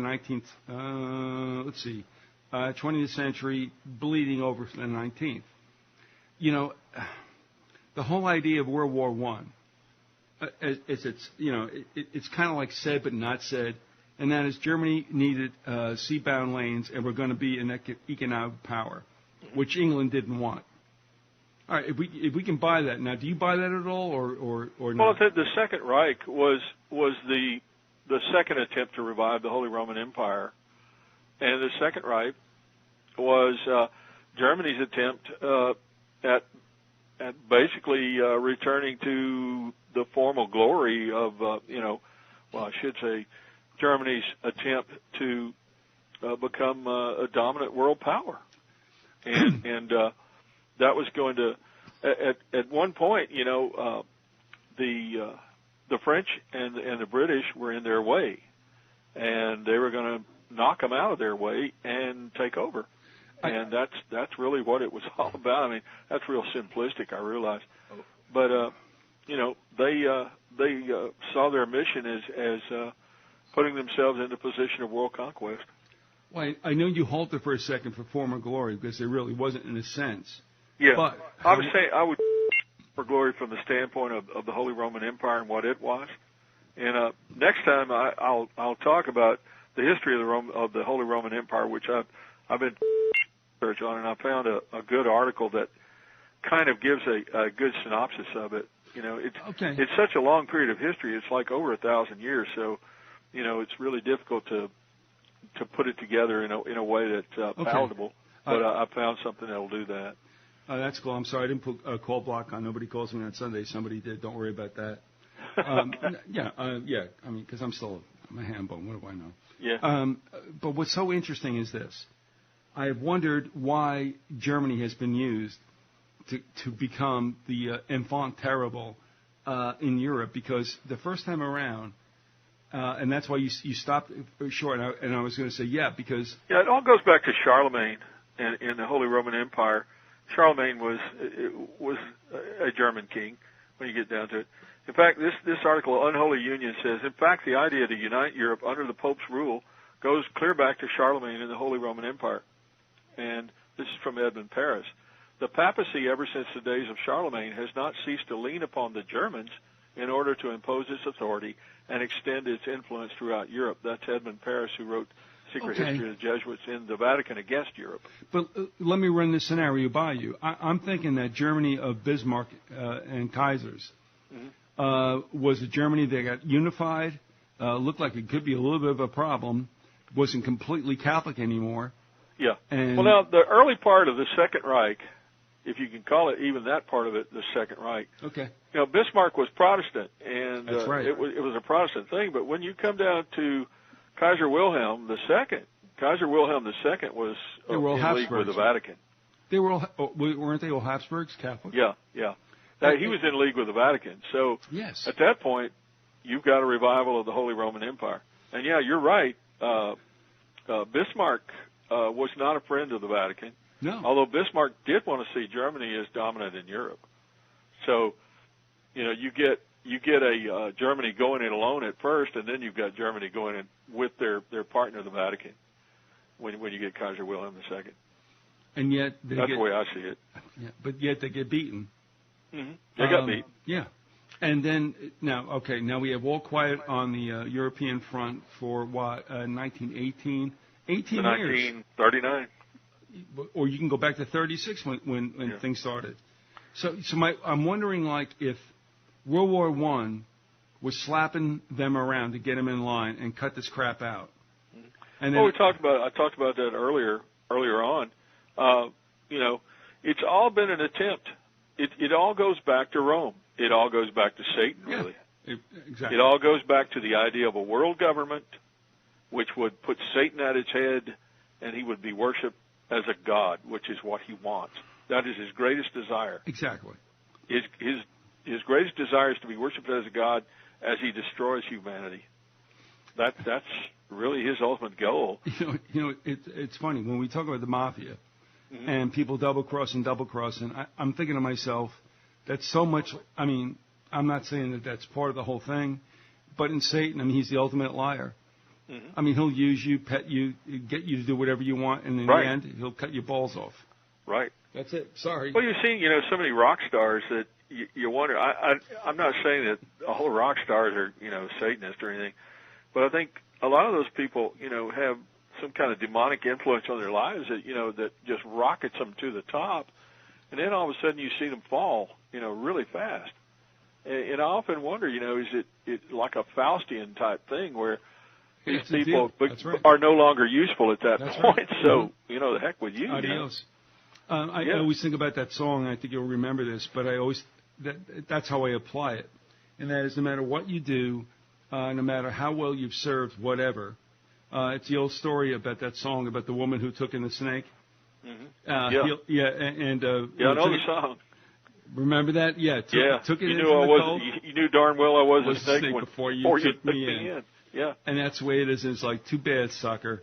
Yeah. But in the meantime, the work gets done. So I'm thinking World War I might have been getting Germany's ass in line. World War II, they would use the scourge. I think we could say that non-Catholic peoples. Oh yeah. Gypsies. The whole idea was one of the first acts of both those. When you get down to it, Mussolini in the 1920s publicly stated it numerous times that he was trying to revive the Roman Empire with himself as emperor. And one of his first acts of diplomacy, one of his first acts of state, was to put out the Lateran was to agree to the Lateran Treaty with the Vatican. And the Lateran Treaty gave the Vatican quite a bit of money, and also, most importantly, restored the Vatican to the position of nation state. Mm-hmm. Yeah. Okay, that's a very important event in world history, and Mussolini publicly stated he was trying to restore the Holy Roman Empire. And that's an event that everybody overlooks. So they keep thinking they of the just Vatican. blow that off. Right. That's not important. It's funny too, because I think, it seems to me that they encouraged Mussolini to get a lot of the groundwork done, but in the end, you ain't nothing, and Hitler was the guy. Well, they brought Mussolini to power. Yeah. And they brought Hitler to power, too. The Roman Catholic Church brought him to power. I mean, they weren't the only group that did. The industrialists and the big capitalist financiers obviously did, too. We've talked about that all through the series. But they were one of the prime movers behind bringing both of those fascist dictators to power. And the same with Franco. I mean, they definitely brought him to power. I mean, if it hadn't been for the Roman Catholic Church, Franco never would have taken over in Spain, because the Republican government in Spain ran afoul of the Roman Catholic Church early on, and that was just an inevitable clash. And they went in and got Hitler and Mussolini to come in and get rid of the Republican government. The Spanish Civil War was nothing more than a dress rehearsal for World War II. That's right. I mean, if you read George Seldes, he talks about how that they couldn't. Many of the writers who were there, the journalists that were there in Spain, tried to publish stories telling of the influence of the Roman Catholic Church on Franco's fascist government and how that they were helping, bring this about. But they couldn't get the stories published because of the influence of the Roman Catholic Church in the United States, especially in the New York Times. The editorial staff, they had 3 guys that were the top editorial staff. They were all Roman Catholic, and they wouldn't publish those stories. And they wouldn't have gotten to those positions if they weren't. Exactly.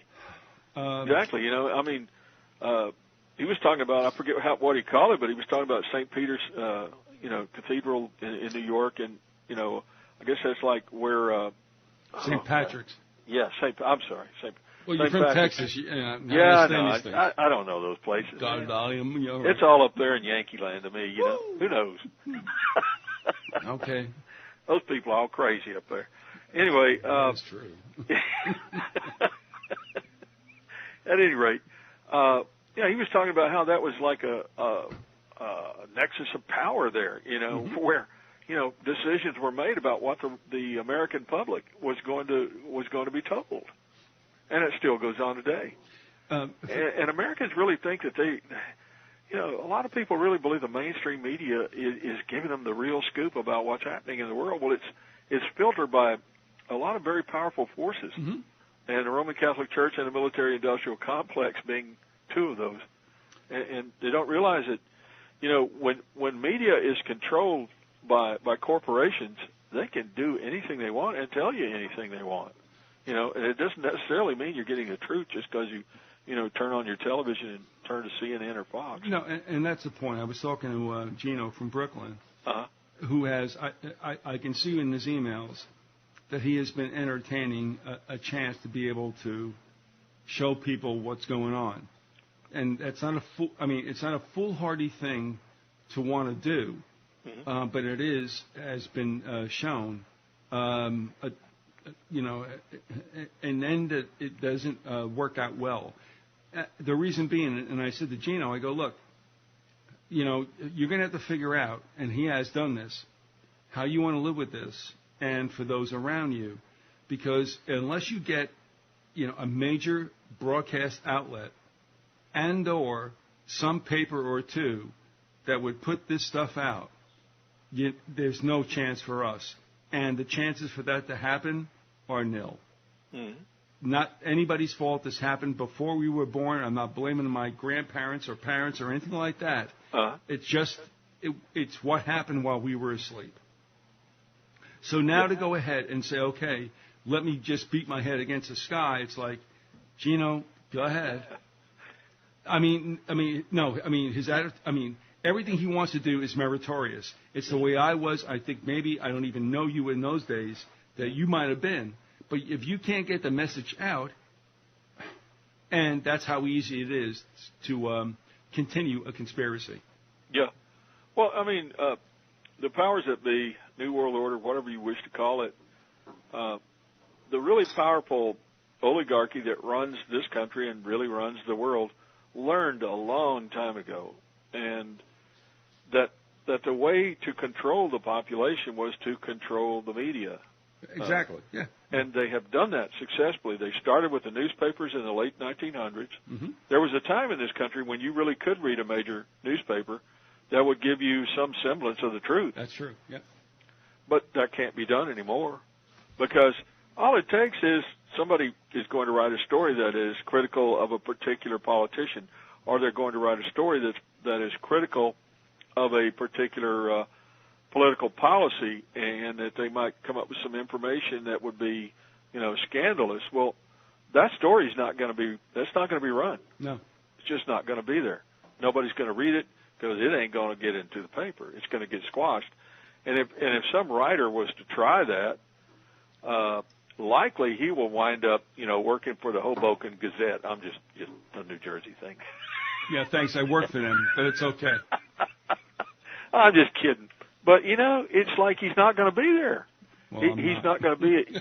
You're not going to get to the top, is what I'm going to say. You're not going to get to be in a position of a Brokaw or somebody. You're going to get disappeared. Yeah, you're just going to be some guy who used to work here, and we don't know what happened to him.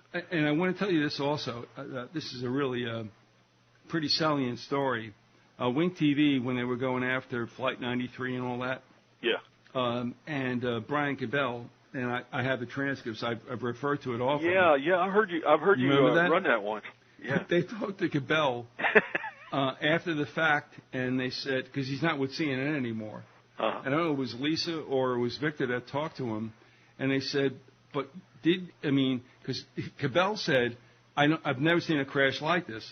We have the crater back here behind him, he was saying, and a debris field 6 miles away. I've never seen that. So what happened was Victor and he meant that honestly. The guy just was confused. He didn't know. He didn't get it. Making sense. He didn't get it, but once he did get it, he had to go back and cover his tracks. Well, somebody said you can't. You're going to have to. You're going to have to retract that statement, dude, or Well, it was either Victor or Lisa or both who said to Cabell later on when they talked to him after he left CNN. They said to him, "But you had the story," and he said, "I thought I did until men in suits told me I didn't." Whoa. No, we can't. So he got a little visit from some people from the government who said, you might want to change that story. It was probably Tommy Lee Jones. Yeah. Or if you want to keep breathing right. Right. And he put the little pen up and going, okay, you will not remember this. Yeah. No, but that's we what have happened. pictures of your family here. Oh, yeah. Yeah. And recently, Victor called me, and he had the interview with the woman, and this is all by Shanksville. And I've done this on other shows and stuff, so we don't have to go through it. But, this woman had read the book, whatever reason, an elderly woman in the area read the book and got in touch with Victor and said, I know where the plane went down, the real Flight 93, which didn't have people on. This is all, a hoax. But the thing is, it's that's the way things go. And he tried to call her back when I was trying to record, and they wouldn't answer. And Victor had said to me beforehand, he's going like, well, she's had enough. And she wants to talk, but you can see that her husband in the background's like, do we really want to do this? And I do not in the least bit blame that person, because I would be scared too. And especially if I have to worry about a family member. It's one thing if you take me on, I have to make a decision as to whether I'm gonna get down and fight it, but man, if you were to threaten my kids, or you threaten my wife, or my mother, or somebody, close to me in my family, I'm probably going to back down pretty quick. No, and we call back. I don't want anybody to hurt them, That scares the heck out of me. That's how the mafia works, a lot of times, from what I understand, is if they can't get to you, they'll get to your No, your you don't have to get the person, you just have to get somebody else, And honestly, maybe this thing will come out. It may go on. Yeah. But, Victor and Victor called me, and I was out riding my bike, and he never calls me on the cell. And he called he called me on the cell, and I had to stop him like, holy shit, okay, all right. And I said, okay, can we reconvene and tape? And the phone was not answered. Victor's not called me back yet, which means probably nothing's going on there. Yeah. But I think one of the things, and again, this is insinuation, and this has to do what we're talking about state-run media, which we, of course, in America, we don't think we have a Pravda, and we certainly do, but it's okay. But I mean, I think the woman just did a second thought, and like you said, Larry, it's completely human, and at that stage in your life, hey man, yeah, it's not up to you to have this. But I think that she was also pissed because they're going to have this like unbelievably fake celebration at Shanksville. Oh yeah, and it's like everybody knows this didn't work out like that. Well, it's just it kind of reminds me of the way the Nazis did the funeral of the Desert Fox, Rommel. Rommel at the end knew about the plot to kill Hitler. Yep. He really wasn't actively involved, but he had gotten his belly full of Hitler too, and began to realize what a scumbag he was, and he began to realize he was taking the country down. So it didn't bother him that they were going to try to assassinate Hitler, but he really didn't actively participate, but the fact that he knew about it got him killed. They came to his house and told him, "Hey, look, you can either come with us, or we're gonna arrest you and your family, and your family's going to go to a concentration camp, and you'll be tried in front of the whole nation, or you can come with us." And, they gave him the option to commit suicide. Yeah. Well, and then they go and they have the state funeral where they parade up and down about what a great guy Rommel was and that he died of his wounds, and he had been convalescing.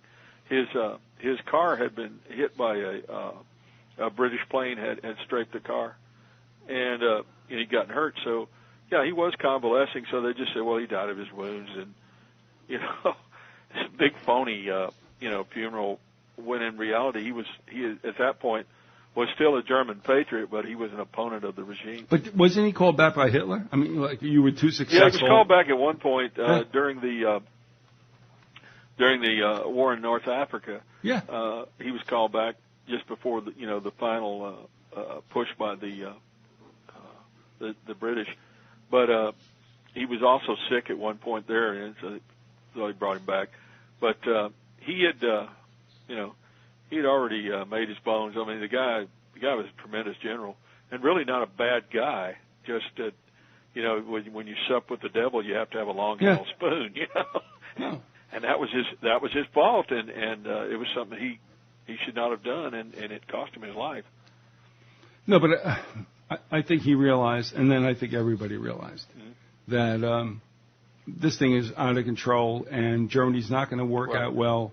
And Hitler's not looking out for our best interests. Right. And of course, a lot of them were shocked by the genocide. I mean, even people, from what I understand, even people who weren't particularly fans of the Jews, were maybe somewhat anti-Semitic, didn't want to see Germany do a wholesale genocide against the Jews.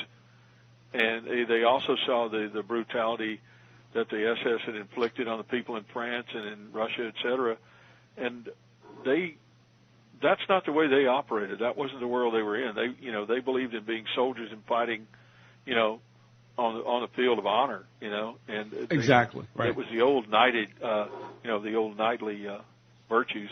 No, I mean, this wasn't about war. This was about something else. Yeah, and when they saw, it was one thing to fight for your country, defend your country, It was one thing to think that you were going up in a crusade against communism, and quite another whenever you saw that as soon as you had gone into an area and had secured it, as far as the fighting goes, here comes the SS behind you, and they start rounding up all the Jews, throw them into a ditch, and shoot them.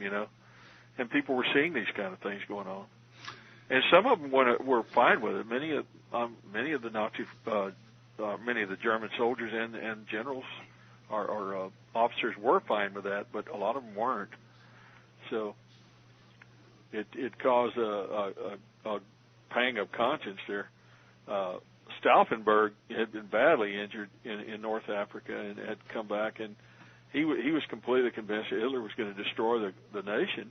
And He wanted to get him before he thought they might be able to make a deal with the Allies and with the Russians, and come to a truce, and he just couldn't pull it off. Just real quick, in all your research, did you ever come across a commander by the name of Manteuffel? The name's familiar. Yeah, okay. No, that involves a story from my childhood and a confirmation that happened about 5 years ago, but that's for another time. Yeah. But, I mean, as we look at Germany now, I don't see them as a bad guy. I just wonder, okay, we talked about World War I, we talked about World War II. Germany, I think, has been used. So now we have, if we can agree that we have power centers in the City of London and Vatican. You know what it boils down to, Viz? Go ahead. It's not the ordinary American, the ordinary Brit, the ordinary German, or anybody else, ordinary Japanese, whatever. It's all about the oligarchies, the overriding powers, the people at the top who are evil. It's not the individuals within the countries, right. And most of the time, people are just propagandized to the point they don't know what's going on. And I know in this country, of course, in America, we don't have propaganda. We get the straight story from CNN. But, it's like, we've talked about this numerous times. Growing up, I remember it was just pounded into me. America is always right. We're the greatest country in the world. We're the freedom. We believe in freedom and democracy, and we're the bastion of freedom and blah blah. And when you finally start studying it on a higher level, a more critical level, you begin to realize that all that stuff was just pure propaganda. Mm-hmm. But you keep being told, well, the Russians they have state-run media. They don't know what's going on. They're kept in the dark, and so are we. Everybody is.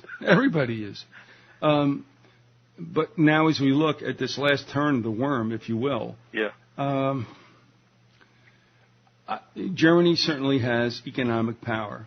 Mm-hmm. We've said this. I don't believe they're going to break away. I think that they're very much wanted to be a core economically. And there's going to be something that happens around they're dominating Europe now. And they're dominating Europe now. What, economically? The Germans. It's already in effect. Right. I can show you that, but let me read a little something here, and it'll be the last thing I read probably. Following Standard & Poor's downgrade, this is from Economic Crisis, All Eyes on Germany, written by Ron Fraser. Following Standard & Poor's downgrade of American credit rating late Friday, the German newspaper Süddeutsche, I think that means South Germany, under the subhead, Germany as a profiteer, observed August 6th, translation errors, emphasis added anyway. It so happens that comparatively solid borrowers such as Germany stand to benefit from the downgrading of the U.S. credit rating. During the political tug-of-war that resulted in the raising of the U.S. debt limit, German government bonds and international financial markets were in greater demand than ever. Because the uncertainty resulting from political bickering in the United States became too great for lenders, they turned to other borrowers, in this case Germany. After the downgrading of U.S. credit rating, this effect will be inevitably strengthened.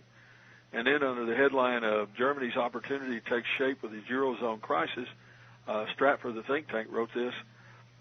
Germany definitely decided that it will allow its wealth to underwrite the European Union only in exchange for political control over how its wealth is used. With these changes, the Germans have staked their claim to European leadership. Germany reaped some benefit from the continuation of the crisis. So long as bond markets are pressuring EU states, those states are forced to come to Germany to humbly ask for assistance. The assistance comes with a price that the Germans are now able to name. The action Germany took on July 21st was no exception to this rule. In fact, it was historic in effect on Europe's collective economy. On that date, EU elites, led by powerful German interests in consortium with their lapdog, France, seized on the euro crisis to bully the entire Eurozone into what they wanted all along, control of the coffers of Europe. This consummated what the Maastricht Treaty had enabled in prospect back in 1992, the consolidation of the EU into a singular political and fiscal union, a literal European empire. That's what you got. Yeah. Militarily, I don't see them doing anything. What do you think? We've been through that. Yeah. They're going to take they're already on, I could read you some stuff on that. They're already on the verge of putting it together as a European army. And like I said last time, they already have nukes. When you consider that France and England have nukes, I don't know if England will be part of the future European Union / European Empire or Holy Roman Empire, but they already have nukes. And Germany has a huge arms building industry. France has a large arms building industry. Many of the other states, some of the other states also. Czechoslovakia has always had a big arms industry. So it wouldn't be any problem at all for them to field a very large army. They've got 500 million people within the European Union as it stands today. So it wouldn't be very tough at all for them to put together. What the idea is, and I wish I had it here, but the idea is for them to have their own defense and not to have to depend on the United States and NATO. No, that's what I think they're going with. Yeah. And that's what they're trying to do. Mm-hmm. Let me got another story here.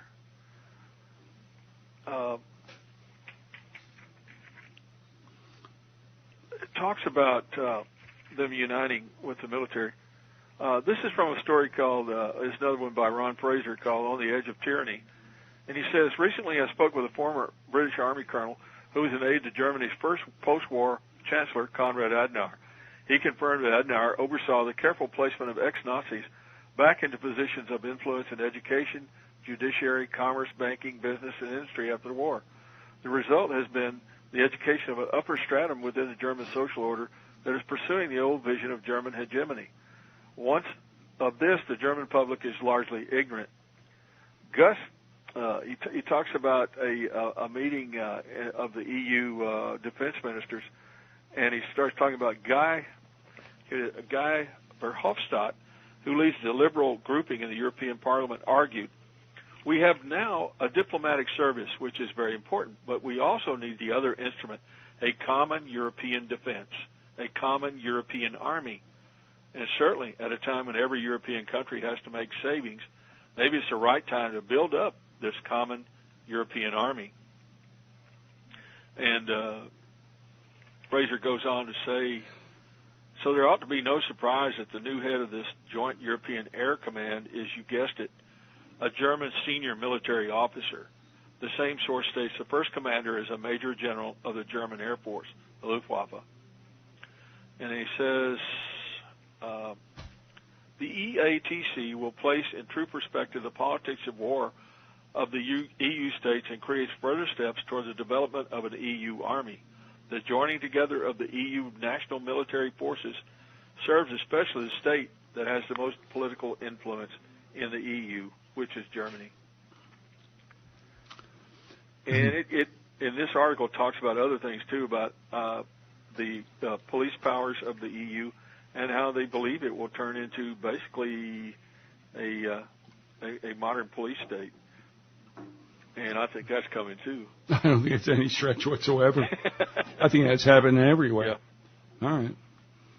Okay. Are you satisfied? Not good. Yeah. Not good, but anyway. No, I mean the overriding thing that I try to keep in mind every time there are times when I sit around and get awfully depressed or even fearful about events coming down, and I just have to remember, who I have to lean on. That's the Lord Jesus Christ. And if it wasn't for that, like we always say, there's no way out but up, and that is the solution. Is to put your faith and trust in the Lord Jesus Christ, and to ask Him to come into your life and to live through you, and to try to follow His principles, and to pray and ask Him to help you. And that's it. Nothing else works. No, I've always been for the underdog, and I always like, battling back against odds. But I'm also not stupid. I mean, I'm crazy, but I'm not stupid. And one of the things I've seen is that, look at this whole thing amassed.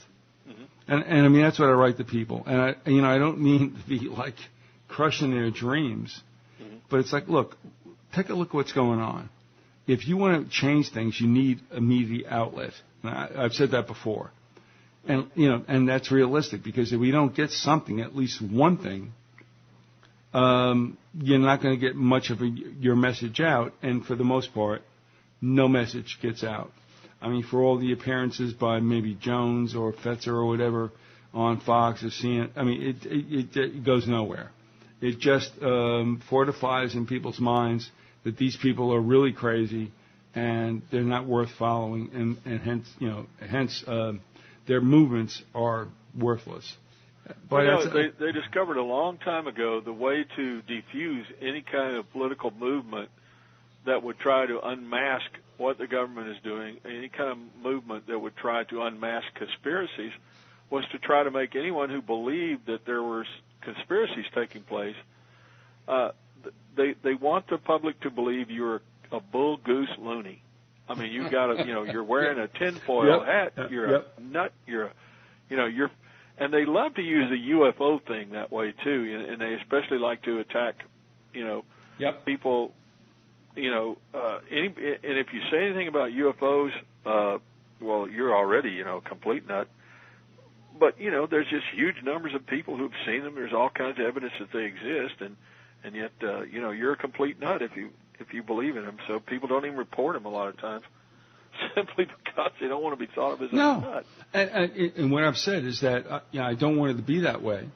But I'm also being realistic about trying to change the opinion of something like 299 million people. They're probably not going to be that way. And we can all sit there and, talk about, what ass-kicking we're going to do. And, of course, people make money because they're, guys like Jones and such. We've talked about it before, how I know in my own case that when I first looked at 9/11, I was just puzzled by it. I couldn't figure out what had gone on. But there were some physical anomalies that didn't make any sense to me. And when I started looking into it more closely, it was like, this doesn't make sense. No. But the problem is, a lot of people, they may listen to what you have to say about 9/11, and some of the evidence might convince them that there's something wrong. But there's that point where they don't want to make that leap. That's right. Because it's not comfortable. It will blow your whole way of looking at the world. It's the same thing with the conspiracy. The Kennedy assassination. A lot of people in this country know something's wrong there, but they don't want to make that full leap of, to get to the point where they believe that the government not only killed Kennedy but covered it up. No, and they're like, I don't want any trouble, and blah blah blah. I understand that, but you got trouble anyway. So and all of a sudden they start to form this reaction formation, where A, you're crazy, B, you're unpatriotic, and C, you're disrespectful to the people that were killed. And it's and that reaction formation just seems to take place, and it's frustrating at first when you realize, I can't get this message out to very many people. And I mean, I had to finally realize that quite a while back. Not only that, but you've got the Patriot, and PAYTRIOT movement, which constantly ratchets up the BS so much that I don't blame people for thinking those who question the government are kooks. When you have a steady stream of nonsensical articles and videos and audio interviews, et cetera, that really have crazy stuff going on because they're just trying to fearmonger. And it seems like, it's just a flood of things. And that's why I started coming to this show and listening to yourself, because I knew you weren't selling anything. I didn't agree with everything you said, but most of it seemed pretty reasonable to me. I was like, hey, this is just a guy who's trying to figure it out, and he's bringing people on and interviewing them, and they're giving opinions, and I'm learning things, But it was all pretty much straight up. Well, you're wrong. I figured everything out. I had people like you on because it was okay. No, I mean, yeah, you're right. I mean, seriously, And I get this influx of old listeners who have said, I've been around for all this time. I'm like, well, I didn't know you were there. And then there were other ones. And look, here's the point. Yeah, you're right. I'm not selling anything. I'm not trying to do anything. I'm not upset about anything in the sense of, look, we all live on a plantation, whether it's Canada, United States, and we all got to figure it out. There is a little bit. And one thing you said makes sense too. Is that some of us have a better plantation with a better recess plan. In other words, if you live in the United States or Canada or maybe some of the countries in Western Europe, you got a better deal, than somebody that lives in Saharan Africa or somebody who lives in certain parts of Asia. Yeah, it's true. But or maybe certain parts of India, et cetera. But when it comes down to it, we're still just on that plantation. No, we all are, but the Lord knew it. Mm-hmm. It's like do what you have to do, but don't be, be in it, but don't be of it. And I think that's all been, somewhat scratched out in the soil, and people are forgetting that. But the point is, it's clear. We're all going to a certain point, and it's not good. And that's just the way it is. I mean, but to go ahead and go on the air and say you're kicking the NWO's ass, I'm like, come on, man, that's disingenuous. I'm sure if there is, and I'm sure there are people from the NWO who represent it in some way who do listen to those broadcasts, they must be having a hoot laughing, at somebody like Jones. I mean, that guy must really, it's probably like a standing joke, Well, yeah. And there's a point where, he's been handled, and I don't think for the best. Yeah. But, I mean, for the most part. I think he's an agent provocateur. I've been saying that for a long time. Yeah. I think I finally convinced Gordon of that, or maybe he convinced himself. Oh, no, I don't think it's a problem whatsoever.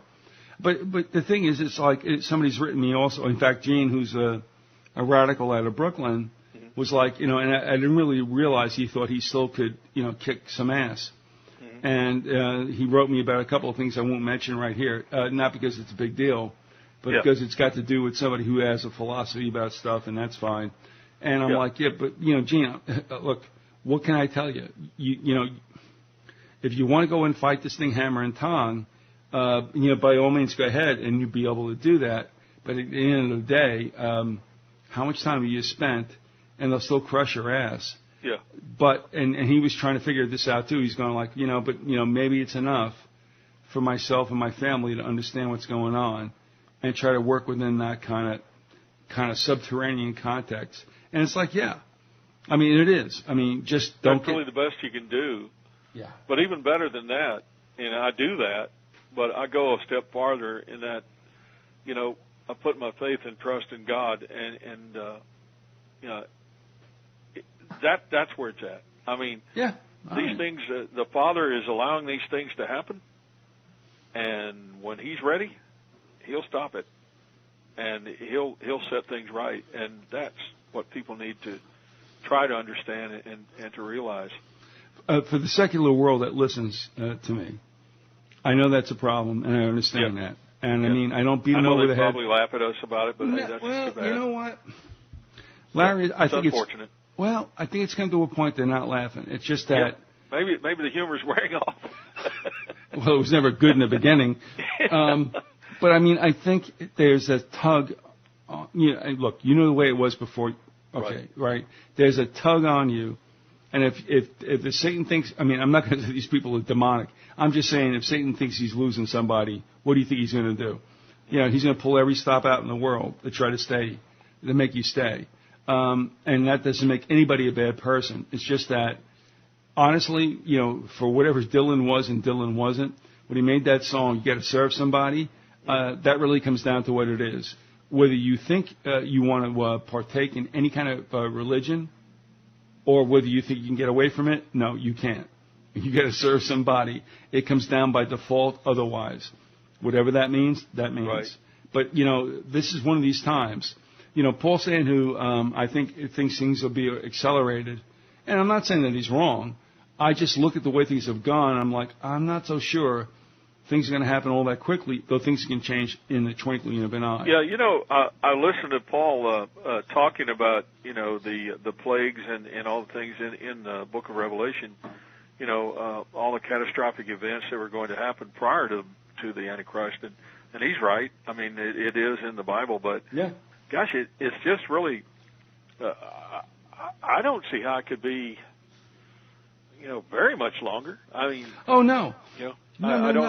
I don't know how many years, and I'm definitely not trying to set a date for the return of Jesus Christ. I just look at what they do, and even when you talk about this Facebook thing, that's a manipulation. That's something that's been thrown out there. And what's amazing about it is, can you imagine somebody telling you, say, 20, 25 years ago, yeah, you can put all your information on a computer, and anybody in the world that wanted to look at your information about your personal life could go in there and find it. Yeah.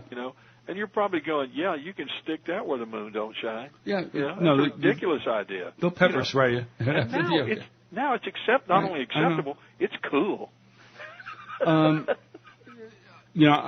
somebody who believes, things can take a long time happening, and then you'll have a break point, which I also said lately I thought happened, where all of a sudden things are accelerated. Bang, And so I don't ever decry the fact that, it could all happen tomorrow, but as I'm looking at things and the way people are being prepared, I have to guess, and, don't anybody hang on this, but I'm guessing that this is going to take 5 to 10 years more, although it's not going to be a fun thing for us in the process, as we all know. We're going to be taxed more, more Social Security being taken out, with less of a promise that you're going to get anything.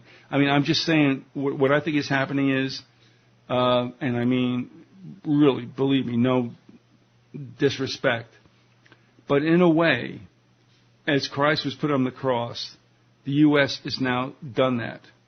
They're put up there, and they're going to be sliced and cut and bled, and by 1,000 cuts, and eventually just turned loose. I'm not saying there's any connection between the United States and Jesus Christ on the cross. But no but in a lot of ways, Larry, what I'm saying is that Just using it as a reference, as a metaphor. Yeah, and how much more do you want to take from us? Yeah. And that's what I see, and a lot of people getting crazy about Michelle Bachmann and the Democrats. And it's like, folks, don't you understand? Well, you're all up there pumping your fists in the air and getting all crazy about Democrats and Republicans. The IB has been stuck in us, and we're being bled drop by drop. Well, our standard of living steadily drops, from month to month, year to year. What used to be a relatively, in terms of the world in general, a very prosperous society, is now, there's a shrinking middle class.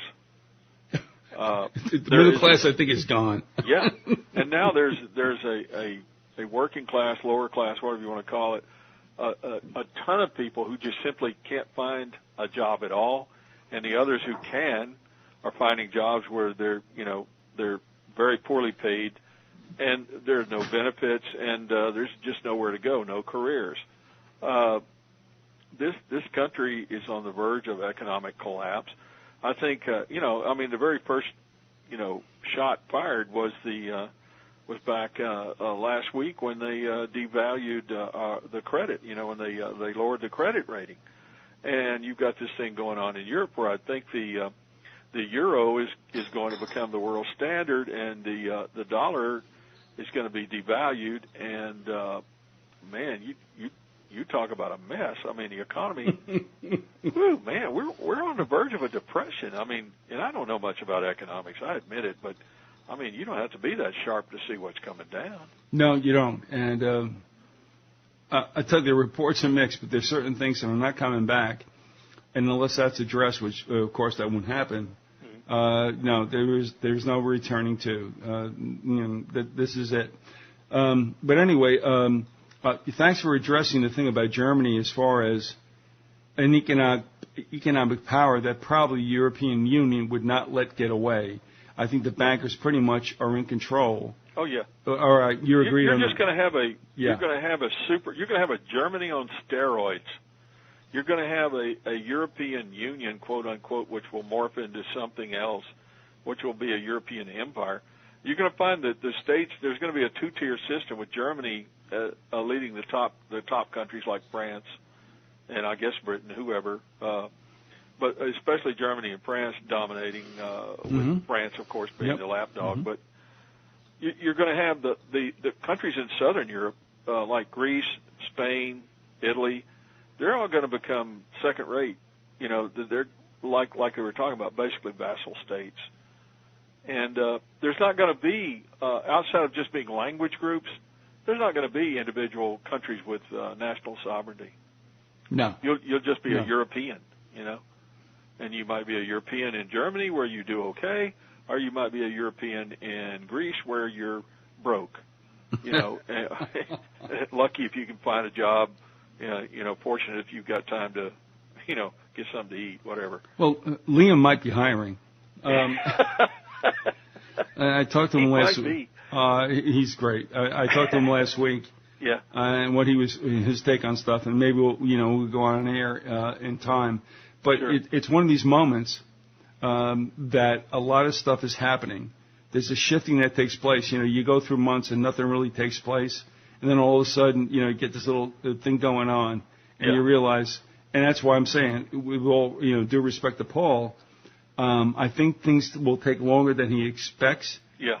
But there's always that moment, you know what I mean? Yeah. When all can be turned around, and that's that wild card out there. But you can't live in fear of it. I mean, you got to understand that's probably the case. And if you had to put your affairs in order, whatever that means, it's probably a good time to do so, because it has been, shall we say, a very interesting year. You know, people often say that, you know, we're living in a time that's very much a parallel of 1932, you know, the way the United States was in 1932.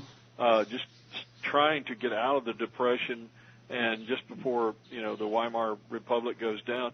But I think we're really actually living in a time like 1928 where, you know, or really 1929 when it's just about to crumble. So I think there's a good chance that we've got maybe, I guess, anywhere from 10 to 15 years before the Third World War. And then I think the Third World War will solidify the control of the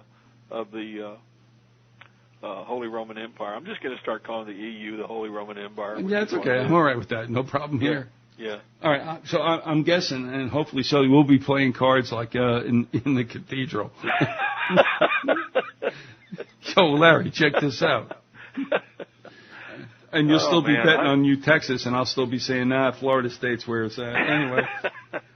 No, but I mean, you got to admit, I mean, without getting histrionic, it's a very interesting time. Oh, man. And things are moving, and, you know, like with Lady Visit myself, we look at that and we go, that's interesting. Well, you know, the Chinese had a saying, you know, it was kind of a curse saying, may you live in interesting times. Yeah, that's a curse. It's not a good thing. No, it's not. I love the Chinese.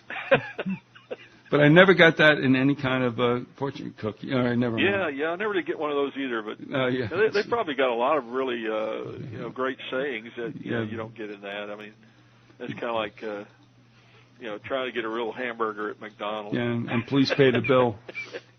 All right, and Mr. Hillman, we've gone through another wonderful segment of We Are What We Hated, and I'll tell you what, if we keep doing this, I think all roads will probably converge.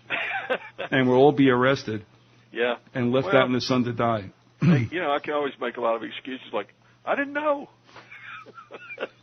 Yeah, but I'll rat on you. I'll definitely rat on you. No, there's no two ways. Forget that. Don't run that. Drop a dime on me. Oh, no. Yeah, it was all his fault. And this show is not over. He made me do it. That's right. He made me do it. What was it? He forced me to talk to him for 2 or 3 hours. Right. Yeah. He pinned me down in my apartment. Yeah. And wouldn't let me go. I've always been a Republican, and I really think the Tea Party's great. I tell you what. I would have joined AA, but there were no holidays. Remember that? It's like being an atheist, man. You know, it's just such a... No holidays. Come on, man. What are you? It's a loser thing. But the best thing I have to tell you is that I was in downtown Detroit, the East Side Market, great place, and They're all Albanian restaurants there, and I used to go with a bunch of guys. We used to play pinball and eat like really weird food, and it was great. But we were standing outside one time, and a guy comes, and he's obviously loaded, and he's like banging against the store windows, and he's trying to work it right.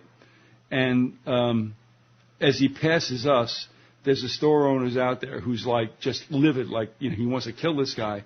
As he passed us, it said on the back of his shirt, like, Department of Corrections, Oakland County. So he just got released. And he confronted the store owner, and he goes, what is it?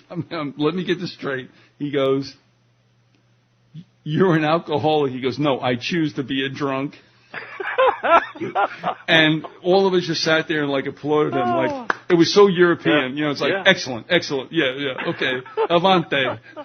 No, I choose to be a drunk. And the Albanian owner looked at us like, forget it, man. Let's go back inside and eat Uzi or whatever the hell we do. Anyway. All right, listen, thanks for being with us. And I know this isn't the last time. In fact, I'm counting on it not being the last time. Oh, no, there's more to come. No, in fact, you might even wind up being like the Chancellor of Germany. I don't know. But, honestly, good enough. And back at your dad's loss and stuff, we thank you for coming on. I try to honor you in that sense, and believe me, there was a salient point for me too. I think you appreciated it, and I did. That was really great, man. I did appreciate it. It kind of gave me a little bit of a lift that day. And I just wanted to let you know that that hit me on a certain summer day also. Yeah. And but thanks for coming back and being resilient, and we'll see you, I guess, a week or so. Yeah, I'll be busy next weekend. No problem. Do some business, but we'll hit it again. That's why I wanted to go back to back. So that's great, and we'll just keep going because I tell you what, it is the show that never ends. Take care, brother. All right, we'll see you. Adios.